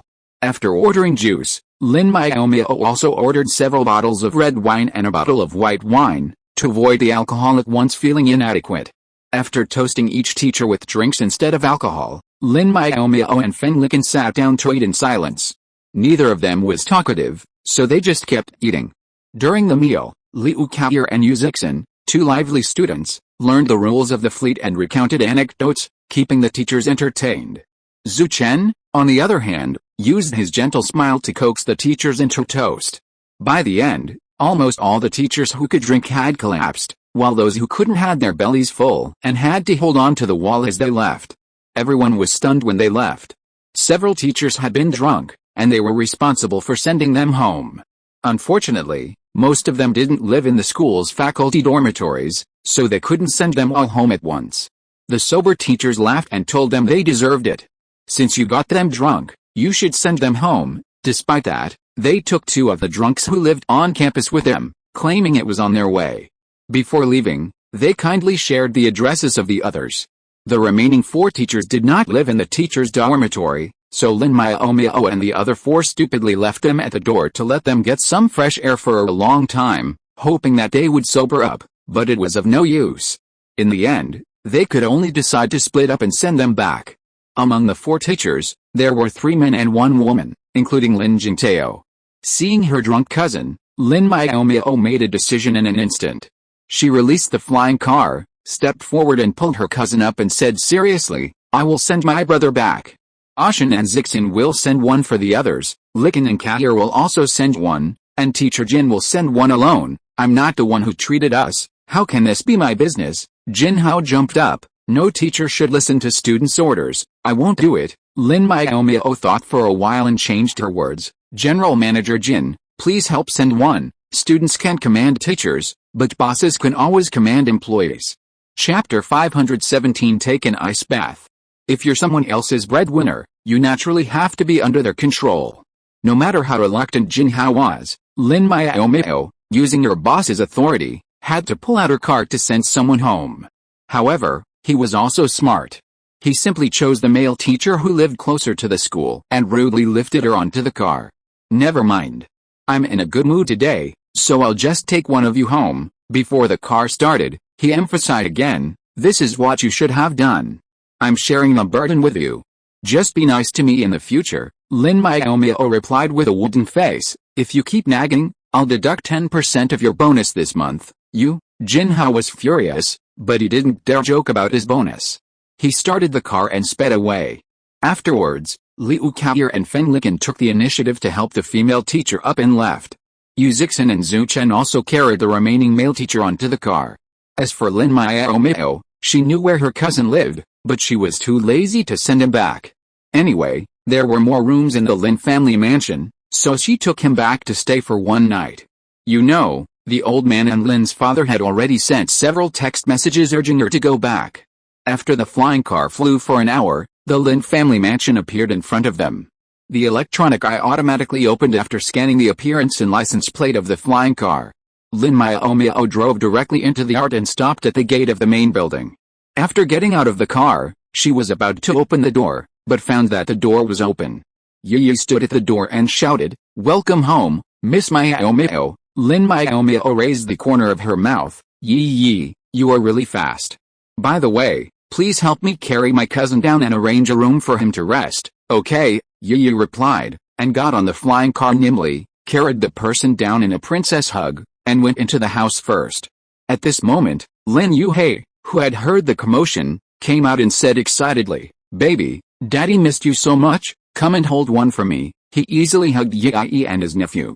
Yi said seriously, "Yu-kun, please let me go. You can't just hold a robot whenever you want." Lin Miaomiao. Lin Yuhei was hurt. He hadn't intended to hold this stupid robot in the first place. It was purely a mistake. He didn't see clearly and picked up the wrong one. The person who let go of his hand angrily and didn't hug his daughter at the first time couldn't help but complain, "Yi, aren't you an agile bodyguard robot? Why don't you know to stay away?" "Sorry," Yi said dryly, "I was holding young Master Jingtao and it was not easy to dodge." Seeing its current situation, Lin Yuhei didn't know what to say. He had to blame it all on the drunk Lin Jingtao, pinching his nose and said unhappily, "Why is he drunk? Yi, find a room for him to rest. By the way, don't forget to give him a cold shower to sober him up." Yi responded and walked towards the stairs, ready to send him to the guest room for a cold shower, but Lin Yuhei changed his mind. "Yi, wait a minute, he drank so much alcohol, I'm afraid a cold shower won't wake him up. Remember to add some ice cubes to the bathwater." Lin Miaomiao widened her eyes. It was uncomfortable enough to take a cold shower in this weather, and adding ice cubes was going to make her cousin sick. "Dad, there's no need to do this." Lin Miaomiao disagreed. "You picked up the wrong person yourself, how can you blame your cousin?" Lin Yuhei said with a stern face, "He's the one who's wrong, so he should be punished." If Lin Jingtao hadn't been drunk, Yi wouldn't have to carry the drunk guy into the house first, but let Miaomiao go in first, so he wouldn't have picked up the wrong person. But he didn't get drunk on purpose. Kaoyer and the others invited the teachers to a small gathering tonight, and we were so happy that we had a few extra drinks, and my cousin was completely drunk. Lin Miaomiao had no way of changing his mind with his father's twisted logic. She could only pray in her heart that her cousin was as strong as an ox and wouldn't be defeated by the ice bath. After waking up from a good night's sleep, it was only 6 in the morning. She had gotten used to getting up at this time in the past few months. Even though she knew she could sleep in today, she didn't feel sleepy at all. She simply washed up and went out for a morning run. After running around the Lin family's old house for more than 10 laps, Lin Miaomiao felt her breathing was disordered, so she stopped her morning exercise and went back to her room to take a shower and change out of her sweaty sportswear. Then she went downstairs to see Lin Jingtao lying pitifully on the sofa in the living room, holding a box of tissues in his hand, blowing his nose and sneezing, very busy. Seeing his cousin coming downstairs, Lin Jingtao asked listlessly, "Didn't you say you have developed a good schedule in the fleet? Why did you stay in bed today?" I didn't stay in bed, Lin Miaomiao explained casually. I sweated during my morning run and just went back to my room to clean up. After that, she asked knowingly, cousin, what's wrong with you? Are you sick? What's wrong? It's your dad. He actually asked Yi to give me an ice bath last night. Lin Jingtao felt depressed when he mentioned this. He thought he could still withstand a cold bath, but there was a bucket of ice cubes in the cold water. As soon as he got in, he felt cold all over. He was originally drunk and confused, but he was woken up by the cold. Of course he had to come out after waking up from the cold, but Yi remembered to give him a bath and forced him to stay in the bathtub for several minutes, even using shower gel. By the time he was taken out, dried off and put into bed, he was frozen like a popsicle. Fortunately, Yi was an advanced intelligent robot. Although he followed his master's instructions, he also knew that he was frozen. The heating in the room was turned on early, so he didn't feel cold after coming out. However, the difference between cold and heat made him catch a cold. When he took his temperature this morning, it was 39.5 degrees Celsius. Uncle is too cruel. Fortunately, there is a special medicine now, otherwise, my brain would be burned out, Lin Jingtao said with a strong nasal tone. Even if he took the medicine, he was afraid he wouldn't be able to go to class today. Lin Miaomiao was embarrassed and said, it's because of the special medicine that my dad dared to do it, otherwise, if he tortured the person to death, how could he explain to his grandfather and others? Lin Jingtao thought so too. No wonder Yi came to check on him several times last night and found out he had a fever in time. He also brought a medicine kit with him. He was well prepared. He could only accept the loss helplessly. However, he still couldn't figure it out. Why would Uncle do this to me when he was fine? Lin Miaomiao pondered for a long time, met his cousin's eyes that were eager for an answer, and said seriously, actually, I don't know either. Lin Jingtao choked. So he was being treated inexplicably? Wasn't his uncle too unreliable? Could it be that he has been single for too long and the imbalance of yin and yang has caused problems? What are you saying, little bastard? Lin Yuhe came down from upstairs with a stern face. The blazing flames in his eyes were about to burn his nephew to ashes. You said these nonsense in front of your sister. Do you still want to take an ice bath, uncle? Just get up. Lin Jingtao's face turned bitter in an instant. What should he do if he was caught talking bad about his elders behind their backs? Chapter 518, Drinking Undelicious. After all, he had been her teacher for several years, and he was also her cousin. Lin Miaomiao didn't want to see him being tormented by his father, so she interrupted, Dad, you still have to go to work later, let's go have breakfast first. My cousin is sick now and needs to supplement his nutrition. What's there to be afraid of? He can drink a lot. He got drunk and delayed my baby daughter's return home. What's a little illness? It's unfair. I didn't mean it. It's all the fault of that brat Zhu Chen. Lin Jingtao felt that he was unlucky. If he had known, he would not have gone to this meal. It's not like there was no food at home. Lin Miaomiao felt a little guilty. We are inviting the teachers to dinner. We have to do a good job of entertaining them. Ashen is not good at speaking, so he can only persuade them to drink. Well, stop talking, let's eat. I have to go out later. Lin Yuhe also felt uncomfortable. He thought that his cousin met Miaomiao at school and called her to dinner, and she was drunk in the end. It turned out to be a misunderstanding. What he did last night was a bit too much. Old Master Lin rarely came home. Lin Yuhe only came back because his daughter wanted to come back. Otherwise, they would have stayed in the group's private lounge, so there were only 3 of them for breakfast. Even with so few people, Yi prepared quite a variety of breakfasts, including steamed buns, fried dough sticks, fried cakes, fried noodles with meat, bread, soy milk and milk. Lin Jingtao wished he had 2 more mouths to feed. Uncle, your family's breakfast is really rich. My family only has noodles every day, or porridge and steamed buns, and it's rare to find something I like. If the food in the school cafeteria wasn't so bad, I would rather stay in the teacher's dormitory. Lin Miaomiao asked curiously, Cousin, I remember you used to live in the teacher's dormitory. Why are you living back home now? Lin Jingtao frowned. It's all your fault. I moved into your villa back then and got used to it. Later, I couldn't get used to living in the dormitory, and the food in the cafeteria was even worse. In the end, he had no choice but to go home. Goddamn, how can you blame me for this? It's obviously you who is corrupt. Lin Miaomiao rolled her eyes and didn't bother to pay attention to him. She took the fried noodles and chewed them slowly. After changing the dining schedule, she hadn't had such a leisurely breakfast for a long time. After dinner, Lin's father went out to work. Lin Jingtao was still sneezing, so he asked someone to replace his class. He planned to stay in the Lin family's old house to recuperate today. After all, his illness was man-made, and he couldn't let the culprit, the daughter, take care of him. There was a patient lying in the living room. Lin Miaomiao, who was about to go out for a walk, was dumbfounded. She was being monitored with resentful eyes. How could she go out for a walk?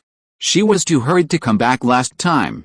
She wanted to go to the Lin family restaurant before the start of the selection. Now her plan was ruined. She stayed in the living room with her cousins staring at each other for a whole day. At noon, under his resentful eyes, she personally cooked a delicious meal.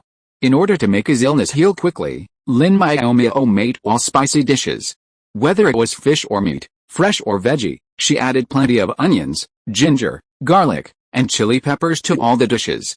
Claiming it kills bacteria, disinfects, induces sweating, and most importantly, prevents infection, Lin Jingtao was so moved by the abundance of dishes that he almost cried. He hadn't even eaten half the chili peppers on the table today. If he ate this whole meal, he'd probably end up in the hospital. "Hey, girl," Lin Jingtao said, feeling he needed to talk to his cousin. "As a soldier, you have to eat healthily. What if you get upset by all this chili pepper?" Lin Miaomiao blinked her eyes blankly, looking at the dishes on the table. "There aren't many chilies. I just tasted them, and they're not spicy at all." Lin Jingtao almost spit out blood. If these red, greasy dishes weren't spicy, could his cousin's taste buds be failing? Still, the dishes looked so tempting that he couldn't help but reach for his chopsticks, even though they were spicy. He first took a bite of the fragrant boiled fish fillet. It was extremely spicy, and his ears and nostrils were almost smoking. Then he felt smooth, tender, and refreshing, with a lingering fragrance. The fish fillet was also added with a handful of bean sprouts and vermicelli. After a few bites, he couldn't stop eating. Then came the steamed pork with rice flour. This dish is not spicy in restaurants, but today's plate was coated with a layer of chili powder. It didn't look easy to digest. But the tempting smell of the meat kept drilling into his nostrils. He couldn't take his eyes off it, and finally he made up his mind to eat it. The best pork belly was fat but not greasy, and it was steamed until it was soft and tasty. After eating one piece, he couldn't help but eat a second piece. Even if his nose and mouth were red from the spiciness, he was reluctant to put down his chopsticks. "I think you should eat less, otherwise there will be sequelae," Lin Miaomiao kindly reminded. "I know. You can't eat too much, but you put so many chilies in it. It would be a waste if you don't finish it." Lin Jingtao ate most of the plate in one breath before stopping, but called Yi, "Prepare some strong stomach medicine for me. You have to swallow a few tablets after you finish your meal, otherwise my stomach will not be able to bear it." After finishing this indigestion lunch, Lin Jingtao's face was red, his mouth was swollen, and there was a burning sensation in his stomach that he couldn't ignore at all. Lin Miaomiao felt pain in her eyes, and rubbed her forehead gently and asked, "Cousin, are you okay?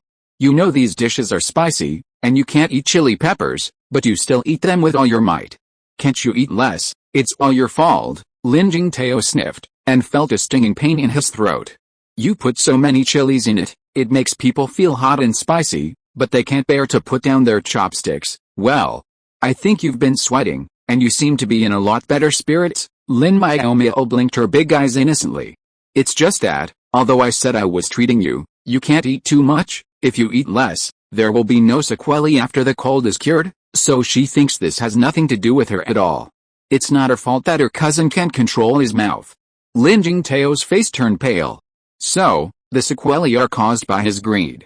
It can only be said that he deserves it. "Master Jingtao, this is the strong stomach medicine you asked for." Yi brought the medicine in time and also brought a cup of warm water. His stomach was burning. But Lin Jingtao didn't care to figure out who was to blame.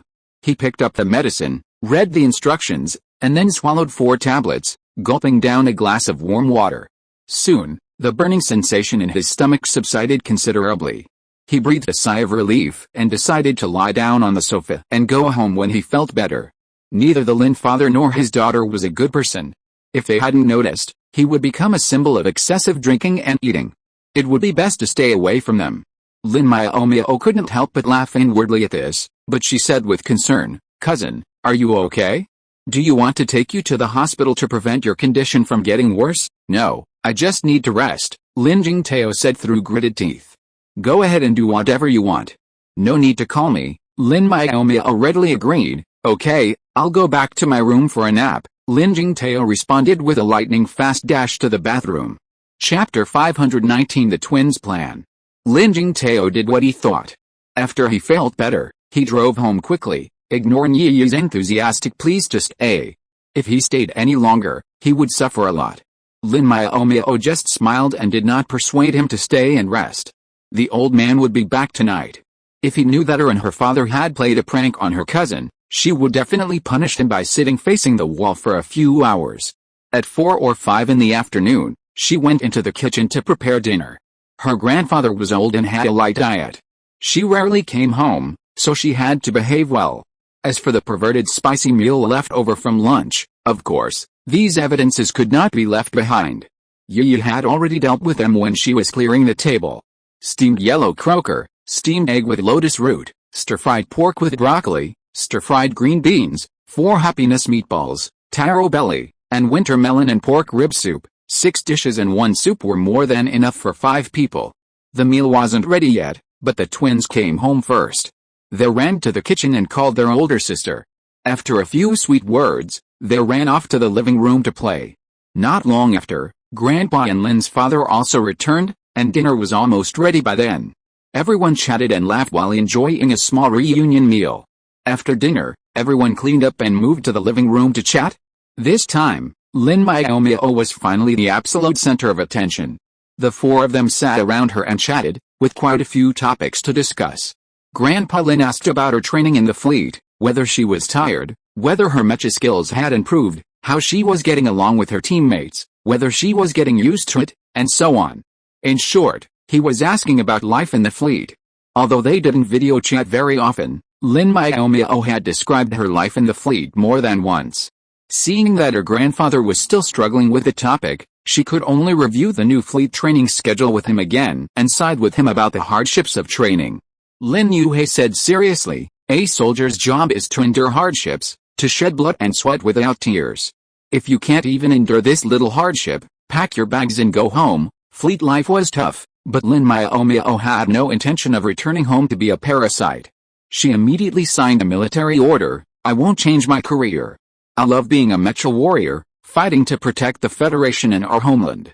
I will train hard and strive to become a level 5 mecha master as soon as possible." Grandpa Lin felt distressed, but also relieved that his granddaughter was not a spoiled child. However, there was no need for such seriousness at this family tea party, even with a military order, so he waved and changed the subject. Lin Yuhei immediately followed suit and became concerned about his daughter's emotional problems, constantly asking about Yi Hongwen's situation, how he treated her, and whether he bullied her or did anything he shouldn't do. "Miaomiao, you are still young. It's not too late to wait for another 10 or 20 years to get married. Don't let that brat take advantage of the opportunity to make someone famous, otherwise you will be tied up." The Lin family is very open-minded and does not care who their children date or live with, but they are also a little conservative. In the interstellar age, continuing life is important. If someone accidentally takes a life, they have to shoulder the responsibility of being a parent. Discussing such a topic with the elders, and in front of her 2 younger brothers, Lin Miaomiao's ears turned red, and she said coquettishly, "Dad, why are you talking about this nicely? I will pay attention to it. I haven't become a senior mecha master yet, and I will definitely pay attention to it." Lin Yuhei nodded in agreement. "You are still so young, there is no need to rush." This time it was Grandpa Lin's turn to object. Although he was reluctant to let his granddaughter become someone else's, the parents had met, and the only thing left for the parents of both sides to meet to discuss the engagement, so there was no need to be too cautious. He was still waiting to hold his great-grandson. Anyway, Miaomiao is almost of legal marriage age, so she can prepare for pregnancy for a while and wait for the result. Preparing for pregnancy while you are in love can increase the chances of conception. Many people avoid contraception for too long, and then they can't get pregnant when they want to. Normally, these were the kinds of conversations a female elder would have had with Lin Miaomiao privately, but her situation was unique. Her mother had passed away young, and her second aunt was too busy in the fleet to discuss this. And her youngest aunt, who hadn't even had a child herself, didn't even have the nerve to broach the subject. Old Man Lin and Father Lin figured it was just a few words of advice, easy enough to casually drop during a family tea party. However, they hadn't noticed that their opinions were diametrically opposed. Lin Yuhei was immediately distressed. He knew his father's character well.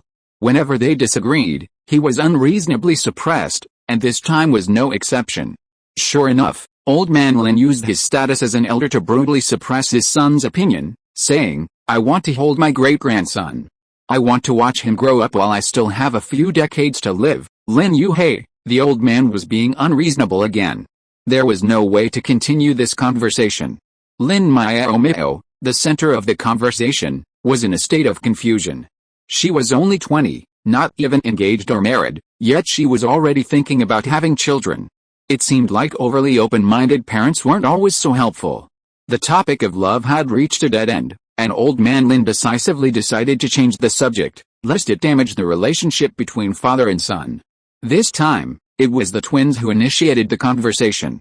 The two brothers, having been given the opportunity to speak, didn't rush to speak. Instead, they discussed for a while, until Lin Xianshan finally spoke up. "Sister, what's our new little brother like? Is he having trouble studying?" The twins weren't concerned with the topics of concern to adults. They were more concerned about their new little brother, who was actually hanging around their sister and seeing her so often. They suspected he was in danger of losing her favor. However, they couldn't speak directly, so they could only hint at it. So, they decided to first understand their opponent's situation. Since they had classes when Lin Yuden came back to introduce himself, they had no time to find out. The best thing was to ask their sister directly. It would be best if he was stupid and foolish, so that she wouldn't like him, Lin Miaomiao hoped. Finally, there was a good topic to talk about. She didn't want to be questioned by her grandfather and father about giving birth to a bun. Lin Miaomiao subconsciously breathed a sigh of relief. "I think it's better for you to observe these issues yourself after you get along with each other." Lin Miaomiao's lips curled up slightly, and her mood obviously improved. "I think Yudang is very good. He is obedient, motivated, and considerate." Alarm bells rang in the twins' minds. With such a tone and attitude, it seems that the elder sister thinks highly of her adopted brother. No, they have to find a way to pull that man back to Milulan. "Wow, that's great," Lin Miaomiao said with a dry smile. "I also have an obedient younger brother, but how can he live on Shaoyuan Star? Sister is so busy now, it's better for him to live in the villa outside our school. We can have more time to accompany him." "That's right," Lin Xianshan nodded in agreement. "Sister herself doesn't have time to rest, so you should leave your brother to us to take care of him. It's too boring to play and study without his peers." If you are listening to this novel on a channel other than Fanfic World, it means it was downloaded and re-uploaded without effort. We warmly invite you to visit our channel, Fanfic World. There you will find the original version of this story and many other novels of various genres. We look forward to seeing you dive into a world of incredible novels. Chapter 520, Persuading Brother Lin to Go Home. It had to be said that the twins' words struck a chord with Lin Miaomiao.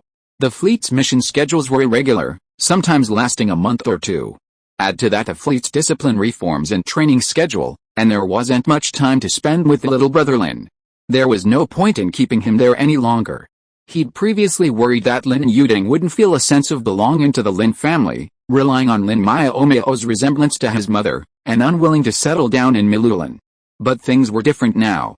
Old Master Lin frequently video chatted with him, casually introducing each family member during their chats, and the two had become familiar with each other. "Why don't I video chat him later and ask his opinion? If he's willing, we can pack up and come back tomorrow," Lin Miaomiao suggested. Old Master Lin wholeheartedly agreed. He felt deeply for his adopted grandson, who had been living away from home since childhood, and had wanted to bring him back from the beginning, but the child had refused, and even reacted violently. He was wary of everyone except Lin Miaomiao. Now that the time, place, and people were alright, it was natural to coax him back. He immediately asked Lin Miaomiao to send a video call, insisting he board the passenger ship tomorrow. Lin Miaomiao refused. "Grandpa, why are you so anxious to call your precious grandson back? Don't forget I just got back yesterday, too." Old Man Lin was stunned, then burst into laughter, bashing her. "You're so old, and you're still vying for your brother's affection.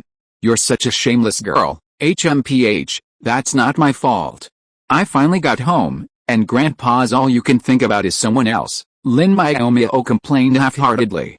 Ever since she'd adopted her younger brother, every time they video called, he'd urge her to take good care of him, a fact she found hard to avoid. Fortunately, she had traveled through time and space, having lacked even more care in her previous life. She valued the affection between siblings, and she felt the need to quickly call her younger brother back so she could spend more time with him during the tryouts. After a moment of awkwardness, Lin Miaomiao sent a video call to Lin Yin. After a few rings, the call was connected. "Sister, you're home." Lin Ying's handsome face appeared in front of everyone. Seeing several people sitting next to his sister, the shy smile on his face froze. After a few seconds, he hesitantly called out, "Grandpa, Dad, second brother, third brother." Originally, he should have called them uncle, but he was registered under the name of Lin Yuhei. Apart from the direct relatives of the Lin family, everyone thought he was Lin's father's illegitimate son. Lin's father, who took the blame, simply let him call him Dad. Anyway, even if he called him uncle, others would think he was trying to cover up his mistake. Lin Yuhei had a complicated feeling of having a son for nothing, but he was generally satisfied, so he took the initiative to ask, "Yudang, have you eaten?" If it were Lin Miaomiao, she would definitely say that Lin's father was asking nonsense, and that he should have finished eating by this time, but Lin Yudang answered obediently, "I just finished eating, and Grandma is still tidying up the kitchen." Grandpa Lin was surprised. "Why are you cleaning up by yourself?" He turned to look at his granddaughter. "Do you still need a housework robot?" Lin Miaomiao rolled her eyes secretly, and was actually worried that his first love was tired. It was just cooking, cleaning the kitchen, and washing dishes. How could she be tired? Even though she thought about it, she couldn't expose the old man's thoughts. She could only secretly give Lin's eye-odio look. Lin Yudang was still a little confused. After receiving his sister's look, he reflexively replied, "Grandma doesn't want to use a robot. She said that this is the only way to feel at home." Lin Miaomiao immediately interjected, "Grandpa, you can't just accuse me of a crime. I won't treat my brother badly." "Oh." Grandpa Lin heard the teasing hidden in his granddaughter's words, and his old face couldn't help blushing. He said embarrassedly, "I'm just asking casually, Miaomiao, don't take it too seriously." "Of course I won't take it too seriously. I know Grandpa cares about my younger brother, not that he's worried that Grandma Liang will be tired," Lin Miaomiao said sympathetically. Grandpa Lin was depressed. Why did he feel like he was making things worse by explaining things? Seeing that his father was being bullied by his daughter, Lin Yuhei felt it was not right and quickly changed the subject. "Didn't you want to talk about letting Yudang come back? Why are you talking about those things you don't want to do?" "Yes, yes, yes." Grandpa Lin immediately walked down the stairs and said lovingly to his grandson, "Yudang, your sister is busy now. Even if she is at the station, she won't have much time to accompany you. Why don't you just move back?" "Move back?" Lin Yudang looked embarrassed.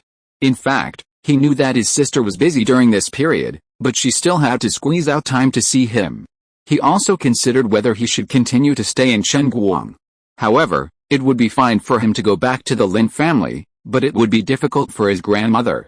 Liang Hongayu's status was awkward. It was impossible for her to move back to the Lin family with him. She would also feel uncomfortable. But if she didn't move into the Lin family, she would have nowhere to go on Malulin Star. For a moment, he didn't know how to answer his grandfather's question. Seeing this, Lin Miaomiao said, "Don't worry about Grandma Liang having nowhere to stay. We don't plan on having you live in the old house. The Lin family has a villa near the second military academy, and your second and third brothers go to school day. When you come back, you and I can stay at the old house for a few days and then move in. Is that okay?" Lin Yudang was pleasantly surprised. "Of course," Lin Yin said quickly. "That house was bought by my uncle for my sister. She can let whoever she wants live there." Lin Yudang made a quick decision. "Then I'll come back." He could stay with his sister for a few more days. He knew she would be staying in Malulin for over a month. Old man Lin was delighted. "Okay, I'll have your sister find someone to book you tickets for the cruise ship. Let's book it for tomorrow morning. You should go to bed early tonight." The old man made the final decision, and no one else objected. As for the person to pick up the ship, it would naturally be Lin Miaomiao. The tryouts were not due until 2 days later, and since he had some free time anyway, It wouldn't be a big deal to go pick up his brother. It was decided that Lin Xiaodi would go home. Grandpa Lin was afraid that he would not be able to catch the passenger ship tomorrow, so he urged him to pack up and go to bed, and to talk to him tomorrow if he had anything to say.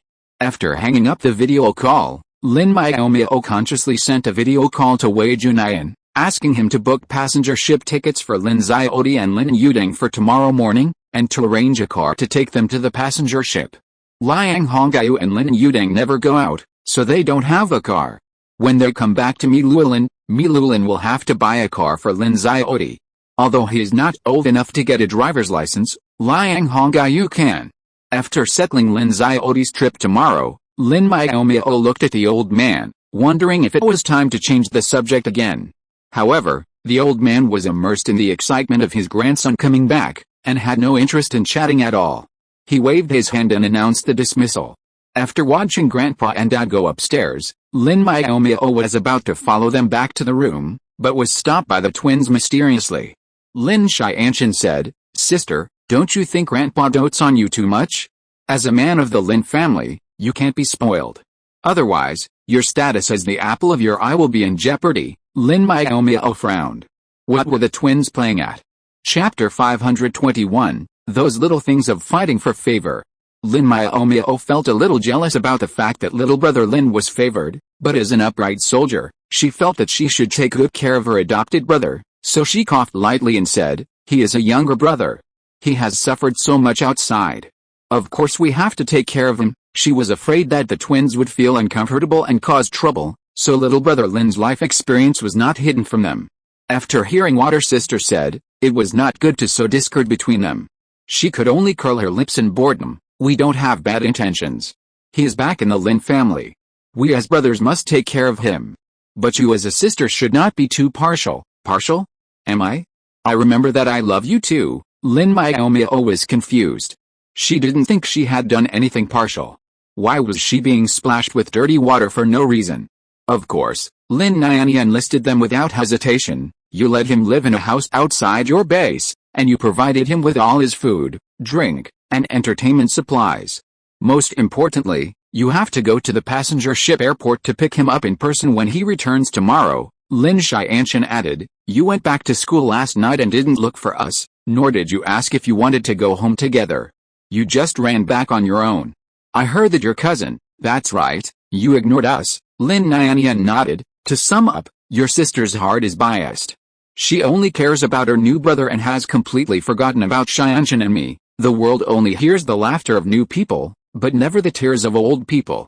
This is what they call getting tired of the old and loving the new, probably." Lin Xianshan sighed softly. The two brothers sang the same tune and put the blame on Lin Miaomiao, causing her to doubt whether she really was getting tired of the old and loving the new. Fortunately, she was not stupid. After calming down for a while, she figured it out. She did not rush to defend herself, but praised, "Xianshan's attainments in ancient literature are really getting more and more profound. Those ancient sayings and idioms can be used at will. But, why do I hear that liking the new and disliking the old are mostly used when couples break up and find another partner?" Lin Xianshan was speechless, but he did not want to admit defeat, so he stammered, "It's the same no matter where it is used. It's okay as long as the meaning is conveyed." "Okay, it's the same in every way, but I think I should have time to defend myself freely." Lin Miaomiao did not dwell on this and formally defended herself. "First of all, I did let Yuding live in Chen Guang's dormitory. He is my younger brother, and it is normal for him to live in my territory. This does not mean that I am partial, because you also live in my territory, don't you?" The twins remembered that their current residence was indeed under their sister's name, and nodded. "The borrowing problem has been approved, but he lives close to you. That's because he hasn't entered school yet and doesn't need to live near the school. At that time, he was not familiar with our family and was afraid to go back to the Lin family to stay." "Forget it, the first one is invalid. That sister didn't favor him." Lin Xianshan changed her tone immediately after hearing that. Lin Miaomiao was satisfied and started talking about the second one. "Providing him with food, clothing, entertainment and school supplies is even easier. He is now registered under my dad's household registration and calls the same person as me dad. He is still young, so it's normal to support him. Besides, I remember that when I was still in school, I also supported you for 2 years. Food, accommodation and entertainment are provided. Boys spend money lavishly and the pocket money is always not enough. She has supported the twins a lot. Even after graduation and joining the fleet, she has received many distress messages. One said that they don't have enough credit points to buy blank energy cards, and the other said that they don't have enough credit points to buy mecha parts. Even if you don't have to pay back the pocket money I gave you, I'm still keeping a record of it, Lin Miaomiao said meaningfully. That way, I won't accidentally give you too much and let you develop bad habits of squandering money. Lin Yin was shocked. No way, sister, you're still keeping a record of it. Are you trying to find something to hold against us so that we can complain later? He had to think about whether he had accidentally done anything wrong. If he did, his sister would definitely complain to his parents. How could that be? Lin Miaomiao was very kind. Aren't I discussing the issue of favoritism? Sister is indeed not biased in this regard. It's Nyan who is afraid that you are biased and think too much. Lin Xianshan was very calm. He turned around and scolded Lin Nyan. I told you not to think too much? We have used a lot of the pocket money your sister gave us, Lin Nyan muttered. What about picking them up? This was what he cared about most. His sister got off the ship at school last night and hadn't even thought of asking them to go home together. That's because they don't have a car and don't know the way very well. If you're free, I don't mind you picking them up for me so I don't have to go out, Lin Miaomiao replied. The twins stared at each other, speechless. They had racked their brains for a long time to come up with some evidence, but it was so flimsy. What else could they say? I'm sleepy. I have to go to school at 8 o'clock tomorrow, so I have to go to bed early.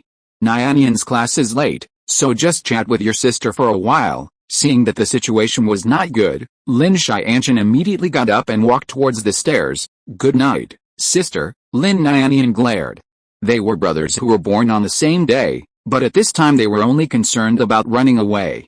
With a roll of his eyes, he also smiled and said, the dinner just now is so rich, sister must be sleepy too. I won't delay your rest time. Lin Miaomiao yawned with her hands covering her mouth. I'm really tired. If you hadn't accused me of something here, I would have gone back to bed long ago, Lin Nyan laughed dryly. In fact, he didn't mean it. He was just worried that his sister would favor the younger brother and ignore them. After all, they were only 2 or 3 years older than Lin Yudang. Even though they felt that this younger brother was very pitiful, they couldn't help but want to compete for a favor. I misunderstood. Don't be angry, sister. I was wrong. I will never say that you are partial again. Lin Miaomiao blinked and replied calmly, actually, I think you are right. Did the teacher teach us that the human heart is not located in the center of the body, but on the left side? Ah. Lin Nyan was dumbfounded. How could they discuss the internal organs of the human body? The topic jumped too much? Could it be an indirect admission that she was partial? Okay, you go to bed too. Looking at her brother's silly look, Lin Miaomiao was in a good mood and didn't bother to tease him anymore. She was also worried about falling out of favor. She should be happy that the twins cared about her thoughts. Oh, good night, sister. Lin Nyan got up dizzy and went back to her room as if she had been pardoned. Seeing that the living room had returned to silence, Lin Miaomiao was not in a hurry to leave. She lay on the large sofa and thought about her things. Ye Hongwen had been on a mission for more than a week. Except for sending her video messages every day at the beginning, he had not contacted her at all in the past 2 days. She didn't know if something had happened. Chapter 522 White Lies. On the morning Lin Xiaodi returned, Lin Miaomiao, a rare stay-in, had been unable to sleep the night before due to missing someone, yet she refused to video message him. If I contact him too often, people will think I can't live without him, she thought, her attitude of sacrificing face only to suffer in vain. She woke up at 9 o'clock and had breakfast when her video message suddenly rang. Yu Zixin, with a rather strange expression on his face, said to her, someone wants to see you. Who? Lin Miaomiao asked casually. Shi Yaoqian. Lin Miaomiao was stunned. She didn't think that the meeting was in the video call. Since Ashin said so, there was only one possibility, he is back too. Yeah, Yu Zixin also thought it was a coincidence. Logically speaking, other fleets should not be so casual in selecting representatives, but things happen to be so coincidental. Could it be that our batch of recruits are too outstanding, so they all chose us as representatives? Come on, our fleet is small in number, and the veterans are not willing to come. Otherwise how could the recruits get a turn? Lin Miaomiao couldn't help laughing when she thought of what Liu Yifei said last time. It is said that when recruiting last year, the veterans also refused to be representatives. In the end, only the team leader and the captain personally stepped in and forcibly captured a few strong men. That's true, but I guess the old team members should be willing to be recruitment representatives next year. Yu Zixin smiled slyly, not knowing what reward he would get after returning. By the way, you haven't given me an answer yet. What answer? Lin Miaomiao looked at him innocently. A vein in Yu Zixin's forehead twitched, and he growled, "Don't play dumb. I'm asking if you're willing to meet him." Lin Miaomiao felt distressed. She had indeed avoided the question, mainly because she had already spoken of the end of their friendship, and she didn't know how to face this former friend. How about just disappearing? We can see each other at the tryouts anyway, so why bother going out of our way to meet? After much deliberation, she decided to play it safe and wait until the moment she had to meet. Yu Zixin didn't try to dissuade her. "Okay, then I'll tell him what you mean, and we'll meet again when the competition starts." After hanging up the video call, Lin Miaomiao couldn't help but sigh. So-called friendship can sometimes be so fragile, but fortunately, she had found a few genuine friends. After a moment of daze, she rushed to the kitchen to prepare lunch. Short-distance cruise ships don't provide lunch, so if you're hungry, you can only drink nutritional supplements. She specifically told her younger brother Lin to go home for lunch. Although it was a little late, it was better than taking nutritional supplements. The first meal back home naturally involved preparing a special lunch for her, so Lin Miaomiao showed off her skills, cooking 7 or 8 dishes: braised pork in red sauce, steamed pork with rice flour, sweet and sour spare ribs, steamed yellow croaker, braised pork with preserved vegetables, and so on. She cooked whatever she liked, even taking the trouble to make a small clay pot of Buddha jumps over the wall. If the twins were home, they'd probably complain about her favoritism, and Lin Miaomiao couldn't help but chuckle. By the time the cooked food was in the insulated container, the time had jumped to 11:49. Lin Miaomiao didn't dare delay any further. She told Yi and rushed to the ferry terminal. Luckily, her family lived nearby, so they arrived by 12:30, just as Lin Xiaoti's ferry had landed. Lin Miaomiao had agreed to meet Lin Yudang at the ferry terminal gate, so she didn't go in to look for him. She got out of her car and waited silently. Not long after, Lin Xiaoti and his grandmother, dressed in white casual clothes, emerged from the crowd. "Lin Yudang, over here." Lin Miaomiao waved and called out to him a few times. The noise was so loud that she wasn't sure if Lin Xiaoti could hear her, but she wasn't in a hurry. He was looking around for someone anyway, so she believed he would see her soon. Lin Miaomiao, with her expressionless face, was quite conspicuous. In addition, she wore a military uniform to make herself more noticeable. In less than 2 minutes, Lin Xiaoti saw her and walked over with Liang Hongyu. "Sister, have you been waiting for a long time?" Lin Yudang's eyes sparkled. He was very satisfied that his sister came to pick them up in person, and a bright smile appeared on his face. Lin Miaomiao shook his head. It wasn't long, no more than 10 minutes. Lin Yudang was a little hesitant, not sure whether he should believe it or not. Generally speaking, people would arrive long in advance to pick someone up. After a few seconds of hesitation, he decisively decided to give up and think, "Let's go. I'm hungry." "Okay, I prepared some food before we came out." Lin Miaomiao opened the car door and let the two of them get in. When she got home, she found that the twins were back again and were wandering around the kitchen, as if they wanted to go in but were hesitant. Lin Miaomiao was suddenly confused. "Xianshan, Nianian, what are you doing? Don't you have classes this afternoon?" "Ouch!" Lin Nianian, who was staring intently at the kitchen, was startled and couldn't help but complain. "Sister, what are you doing?" Lin Xianshan turned around calmly and said, "Sister, you are finally back." Then he greeted her from behind. "Little brother, Grandma Liang, thank you for your hard work on the way," Lin Yudang said shyly. "Hello, second brother and third brother. It's a bit boring to take a passenger ship, but it's not that hard." When they were reunited, Liang Hongyu didn't come with the Lin family. She only heard little brother Lin talk about the main members of his new family. Seeing that these two looked exactly the same, she naturally knew who they were and replied a little nervously, "Hello." After all, they were not very familiar with each other, and after the greeting, they were at a loss for words. For a while, they stood at the kitchen door staring at each other, not knowing what to say next. Lin Yuding and Liang Honggai were embarrassed.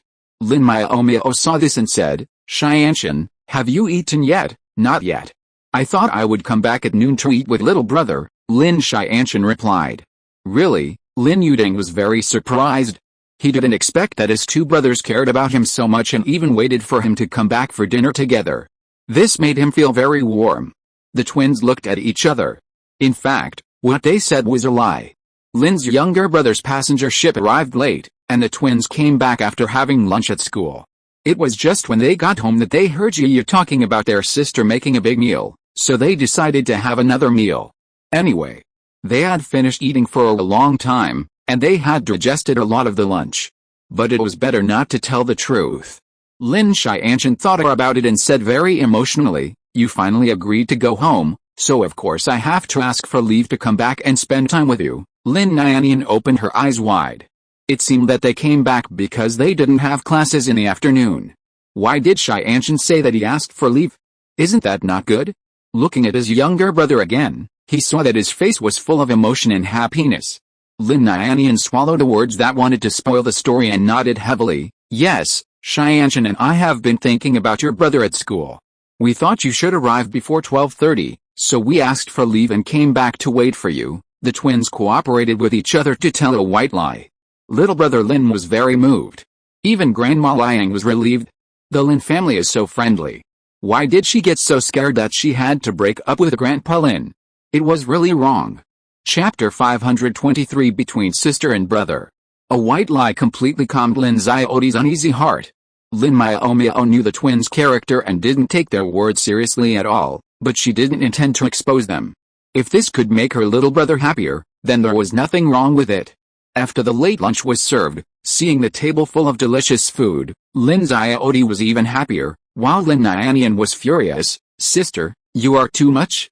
You made so many delicious dishes to welcome your younger brother when he came back, but we don't even get half of this treatment. You are so biased. I told you that the heart is on the left, so it is biased," Lin Miaomiao responded calmly, "so you can't blame me." Lin Yin's face turned ugly, and she couldn't help but ask, "In your heart, is he the only one who is your brother?" Lin Xianshan also had a gloomy face. "Sister, are you going to just want the new brother and not us? How could that be? The situation is different." Lin Miaomiao also became serious. "Between you and me, I am the one who hasn't been back for a long time. Shouldn't you be the one preparing the welcome party? It doesn't make sense for her to prepare a big meal to welcome him back. If people knew about it, they would laugh to death." When Lin Xiaoti returned, she was the one to welcome him back, so the responsibility of welcoming him naturally fell on her. The twins were speechless. They had no reason to refute. They couldn't say that they couldn't cook and couldn't prepare a big meal for their sister. Yi was still standing next to them. "Sisters, stop arguing." Lin Yuding sat in his seat at a loss. His smiling face dimmed. He was fine just now. Why did they suddenly start arguing? "Don't be afraid, your brothers and sisters are just joking with you." Liang Honggai patted his hands, and the smile on her face became a little forced. Seeing this, Lin Miaomiao glared at the twins fiercely, and comforted Lin Xiaoti. "It's okay, they are jealous. They thought I prepared this big meal for you. They didn't expect that this was Grandma Liang's first visit, so of course I had to receive her with caution." Liang Honggai was also going to stay at the Lin family for a few days. In order to prevent outsiders from getting suspicious, Lin Miaomiao also changed her name to call her Grandma Liang. In this way, everyone only knew that she was Lin Xiaoti's grandmother, but didn't know her relationship with Grandpa Lin. She also made a reasonable point of blaming the lavish meal on Grandma Liang, which made the twins feel relieved. Lin Xianshan quickly put on a smile. "Don't mind, little brother. We've loved following our sister since we were little, and we're used to joking around. I didn't mean to pick on you." "Oh," Lin Yu nodded silently, but he didn't take it seriously. If he had a sister he loved and was suddenly separated from her by someone else, he would probably be very sad, so he didn't think there was anything wrong with the twins' reaction. Then it was time for lunch. The twins, regardless of having already eaten at noon, picked up their chopsticks and bowls and devoured the food. Their mouths were still stuffed, and their chopsticks were still moving. The originally reserved little brother Lin was infected and joined the rush to eat. Lin Miaomiao pretended not to see the situation and turned her head to greet Liang Honggai. "Grandma Liang, Come eat quickly. Don't be polite. Just treat it as your own home. Liang Hongyu nodded, looking at her grandson lovingly, and said, Yudang is doing very well. I've never seen him so lively when he's with me, so it's still important to have playmates of the same age, Lin Miaomiao said with a slight smile. Although Xianshan and Nianian have some awkward personalities, they are still protective of their own. I won't suffer any harm if I'm with them. Yes, Liang Hongyu sighed. After all, it's better to have brothers and sisters. After a harmonious lunch, Lin Miaomiao asked Yi to arrange a guest room for Liang Hongyu. When Lin Xiaodi returned to recognize his ancestral home, he would already have his own room, so he could go straight back to his room and rest. After successfully bringing Lin Xiaodi home, there was nothing else to do, so Lin Miaomiao went to the small fitness room at home to run. Training needs to be continuous. She got up late today and didn't go out for a run, so she had to make up for it when she had some free time. After running for an hour or so, he stopped only after his body was hot and sweating. He went back to his room, showered, and slept for half an hour before getting up to cook dinner. Grandpa and Father Lin were definitely coming home that evening, so he decided to make a loving feast himself. Having already eaten dishes like steamed pork with rice flour and braised pork and red sauce at lunch, it wouldn't be a good idea to repeat them for dinner. Lin Miaomiao thought for a moment and prepared boiled fish, boiled pork slices, stewed beef brisket with radish, roasted chicken with chestnuts, blood duck, braised lion's head, cola chicken wings, stir-fried clams, stir-fried green beans, stir-fried celery, and pork liver soup. The evening meal was even more sumptuous than lunch. The twins woke from their nap and came downstairs. The aroma was so fragrant they almost rushed to the kitchen. Lin Nianian leaned on the doorway, drooling. It smells so good. Why haven't Grandpa and Uncle come back yet? Dinner couldn't be served until the elders returned, so he desperately hoped they would. Lin Miaomiao was somewhat helpless. You had lunch so late this afternoon, you shouldn't be hungry now, right? Of course I am, Lin Nianian said pitifully. I'm still growing and need adequate nutrition. I digest every meal very quickly. Sister, can I? Glancing at the twins' heights, each over 6 feet tall, and thinking about her own height, Lin Miaomiao couldn't help but grit her teeth. She was already so tall, and yet she still wanted to grow taller? Wouldn't it be better to be shorter to save some fabric? No, Lin Miaomiao coldly rejected his request to taste first and ordered Yi to close the kitchen door. We can't let the aroma get out, or someone's saliva will flood the kitchen. Twins, I just wanted to have a few bites of food first, but you're reacting so strongly. This is too much? Can we still be happy siblings? After 5 o'clock, Grandpa Lin and Dad Lin came in one after another. They saw one of the twins, Lin Xianshan, lying on the sofa in a daze, while Lin Nianian squatted in front of the kitchen's locked door, waiting eagerly. Seeing Grandpa and Uncle coming back, Lin Nianian jumped up and knocked hard on the kitchen door. Sister, open the door quickly. Grandpa and Uncle are back. Grandpa Lin was very relieved. It seemed that Nianian was not so heartless after all. She was so happy to see them back. However, such a naive idea only lasted for a few seconds and was soon shattered because Lin Nianian yelled, Hurry up and eat, I'm starving. Well, it turns out that being touched is like a floating cloud in the sky, which comes and goes as it pleases and cannot be retained at all. Anyway, everyone is back, and dinner can indeed begin. Yi consciously started to serve the dishes. Lin Miaomiao touched her stomach, which was not very hungry, and muttered to herself that it was a little early to eat now, but she did not object. Chapter 524, Past Hurts. It was not until we sat down at the table that we realized that the decision to eat early was the right one, because although Mr. Lin and Liang Hongyu were not sitting together, the atmosphere was still awkward. It would have been fine if they just ignored each other, but they were still chatting incoherently.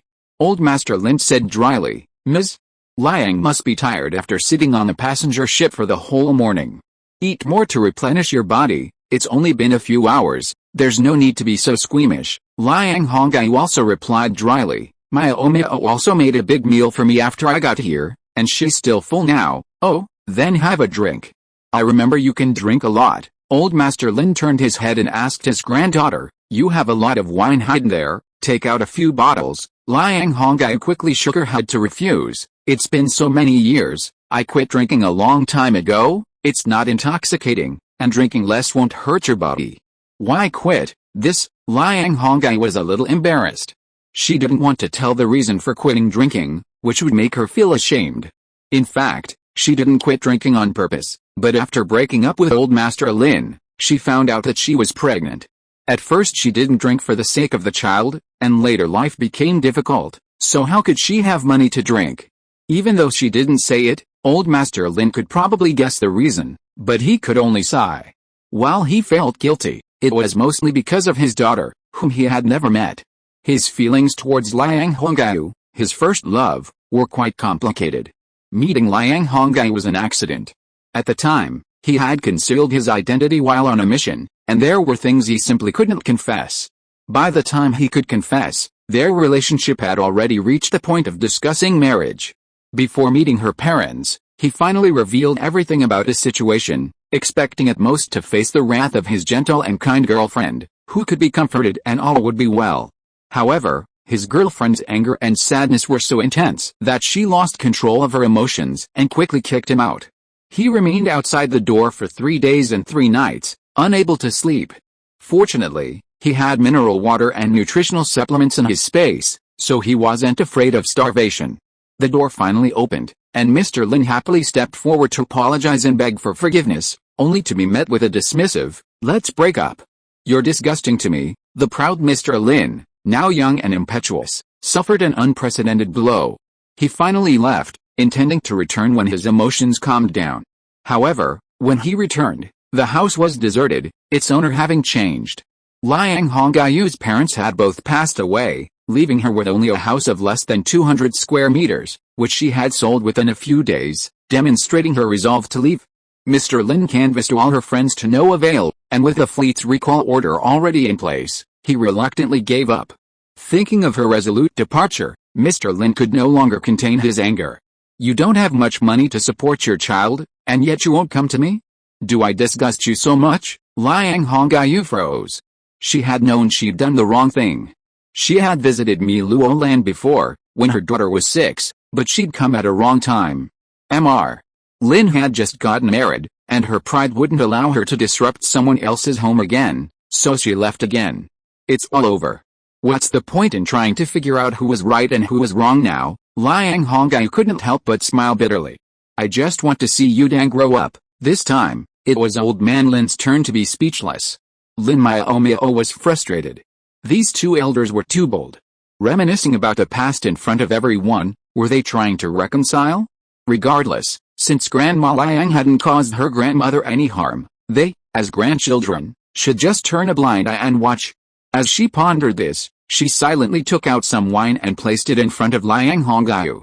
She couldn't drink it anyway, so keeping it was useless. But once the wine was out, no one besides Liang Honggai knew how to drink it, and she felt embarrassed to drink it alone, so the wine sat on the table, untouched. After the previous conversation, everyone had a pretty good idea of the feud between the former lovers, but no one intervened. Even Lin Yuhei, the son, remained silent, pretending the elders' affairs didn't exist. Finally, only the sound of chewing remained on the table. Grandpa Lin sighed to himself for a moment before coming back to his senses and starting to eat. He discovered that most of the dishes on the table had been eaten, many plates empty, and the few remaining dishes were so messy they were practically unpalatable. "What's going on?" Grandpa Lin looked in surprise at the messy table, then at Liang Honggai, who was tucking into her rice in small gulps. His temper immediately flared up. "There are guests here, can't you be more reserved?" Lin Yin blinked, puzzled. "Grandpa, what do you mean by guests? Aren't we all family here? What does it mean to be a family?" Grandpa Lin was deeply troubled. There was an outsider here, and they all had no regard for their image at all. He didn't know how to explain it. He could only sigh and ask Yi, "Is there any food in the kitchen?" Yi's electronic eyes flashed, and he quickly gave the answer. "There's still some leftover steamed fish and steamed pork with rice flour in the insulated box from lunch. Hurry and bring it over." "We're running out of food," Grandpa Lin said. The quarrel delayed them for half a day.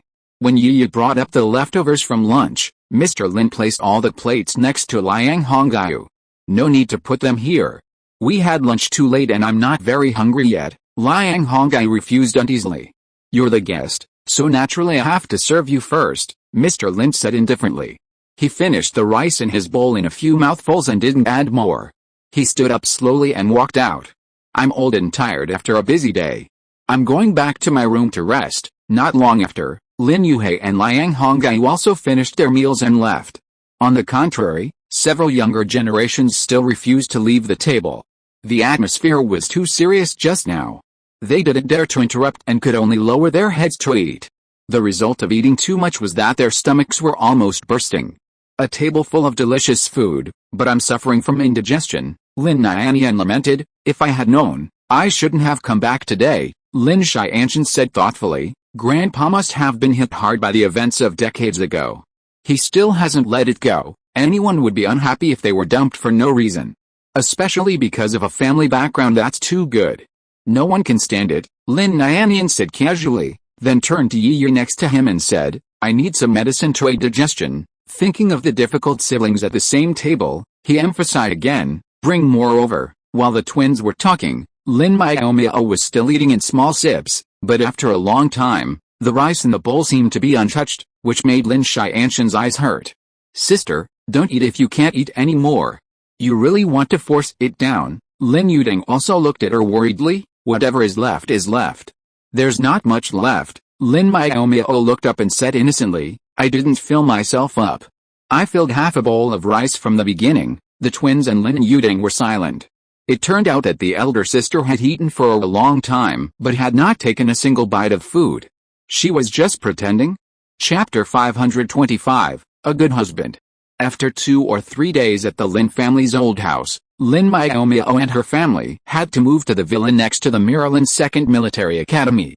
Lin Xiaodi and Liang Hongyu, intending to stay permanently, chose 2 spare rooms upstairs as bedrooms, leaving the ground floor guest rooms occupied by Yu Zixin and his 4 companions. They arrived in the evening, as the tryouts weren't set to begin until 8 the next morning.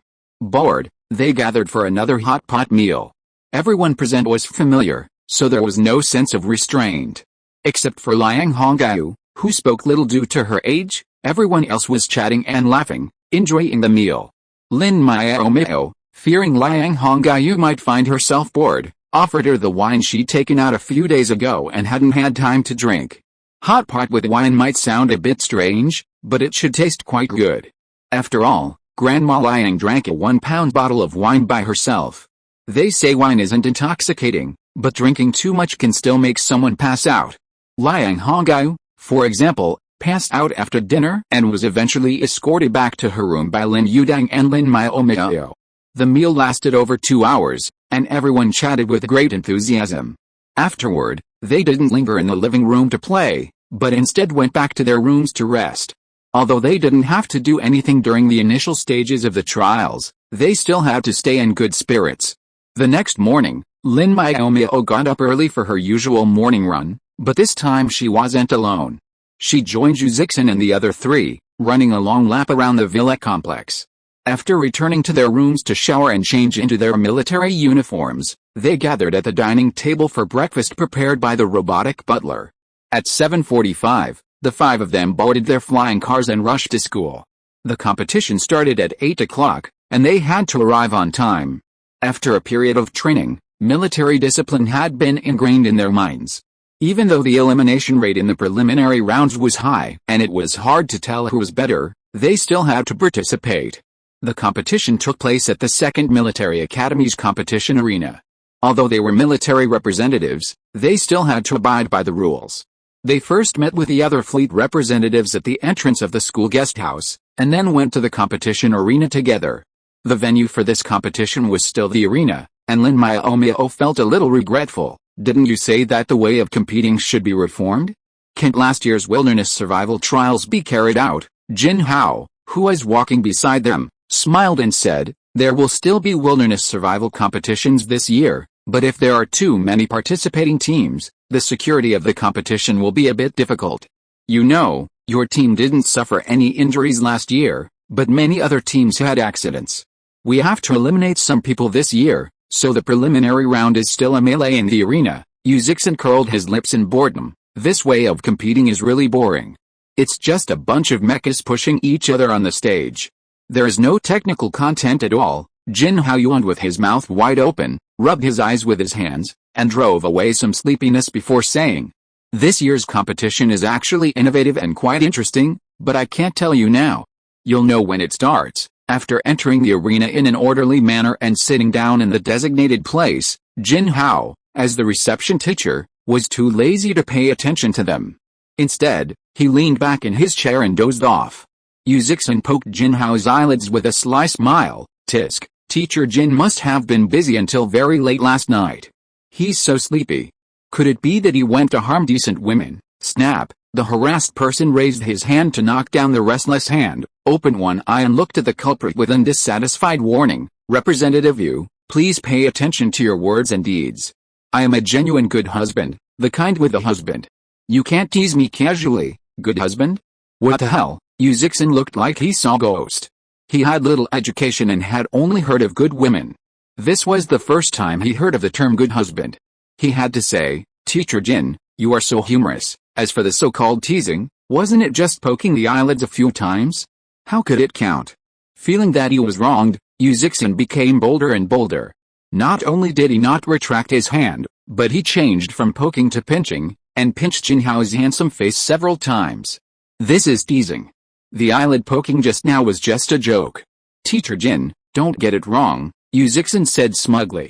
Zhu Chen, who was sitting on the other side of him, frowned instantly when he saw this. Not only did he quickly pull her hand back, he also pulled her up and forced her to change seats. "You are not allowed to touch other men." On one side was her boyfriend with a dark face, and on the other side was the little cook with a paralyzed face. Yu Zixin felt terrible. It was just a joke. Didn't we always joke with Teacher Jin when we were in school? Chen, you reacted so strongly. People will misunderstand that I really did something bad. You are already a family man. Remember to abide by the husband's code of conduct, Lin Miaomiao taught him seriously. If you continue like this, be careful that Chen will think you are frivolous and abandon you. He dares. Yu Zixin's face also turned black, but he didn't dare to make trouble anymore. He sat in his seat obediently waiting for the game to start. There's a bad tradition in tournaments, large and small. Before the start of each day, there's always an opening ceremony. First, listen to the leaders speak, and then, after they've finished speaking, the host declares the tournament open. This tournament was no different. Fortunately, considering the presence of representatives from each fleet, the school leaders didn't dare to overdo it. They each gave a few minutes of impromptu speeches and then stopped. After the leaders reluctantly left the stage, the host, Zhang Jia, emerged. "Good morning, leaders, representatives from each fleet, and all participating students," Zhang Jia read with a stern face, holding up a small slip of paper. "Today is a drizzling rain, a gentle breeze, and a clear air, a perfect day for competitions.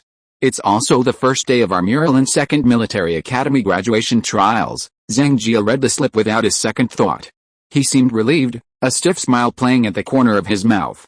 "Now, I declare, the trials officially begin." Surprisingly, Zhang Jia didn't rush to explain the format. Instead, he waved, released his mecha, and piloted it off the main stage, determined to maintain secrecy. "Huh? Haven't they announced the format or the list of players yet?" Liu Kaoyer looked at the main stage in confusion, not quite understanding what the school was keeping secret. Didn't Jin Paop just say that the format of the competition is innovative? Maybe the stage has been restructured, Yu Zixin said, crossing his legs, his head already resting dishonestly on his boyfriend's shoulder. Liu Kaoyer's face darkened as well. They were here to watch the competition, not to show off their affection. This guy would be dead if he just stayed quiet. Not long after, the floor of the main stage suddenly cracked to the left and right, and a 9-story spire built of black marble slowly rose. The tower seemed to be solid, with no doors on any of the 4 sides. The tower was about 100 meters high, and each floor was separated by curved eaves. It stood firmly on the podium in a cone shape. After squinting and observing for a while, Lin Miaomiao noticed that there seemed to be many protrusions staggered on the wall, so she guessed that this preliminary round might be a tower climbing competition. End of this chapter. Thank you so much for reading until the end. Don't forget to give it a like. Looking for more exclusive content and immediate access? Subscribe to our Patreon. Remember, every like, subscription or donation encourages us to continue. Thank you all. See you in the next video.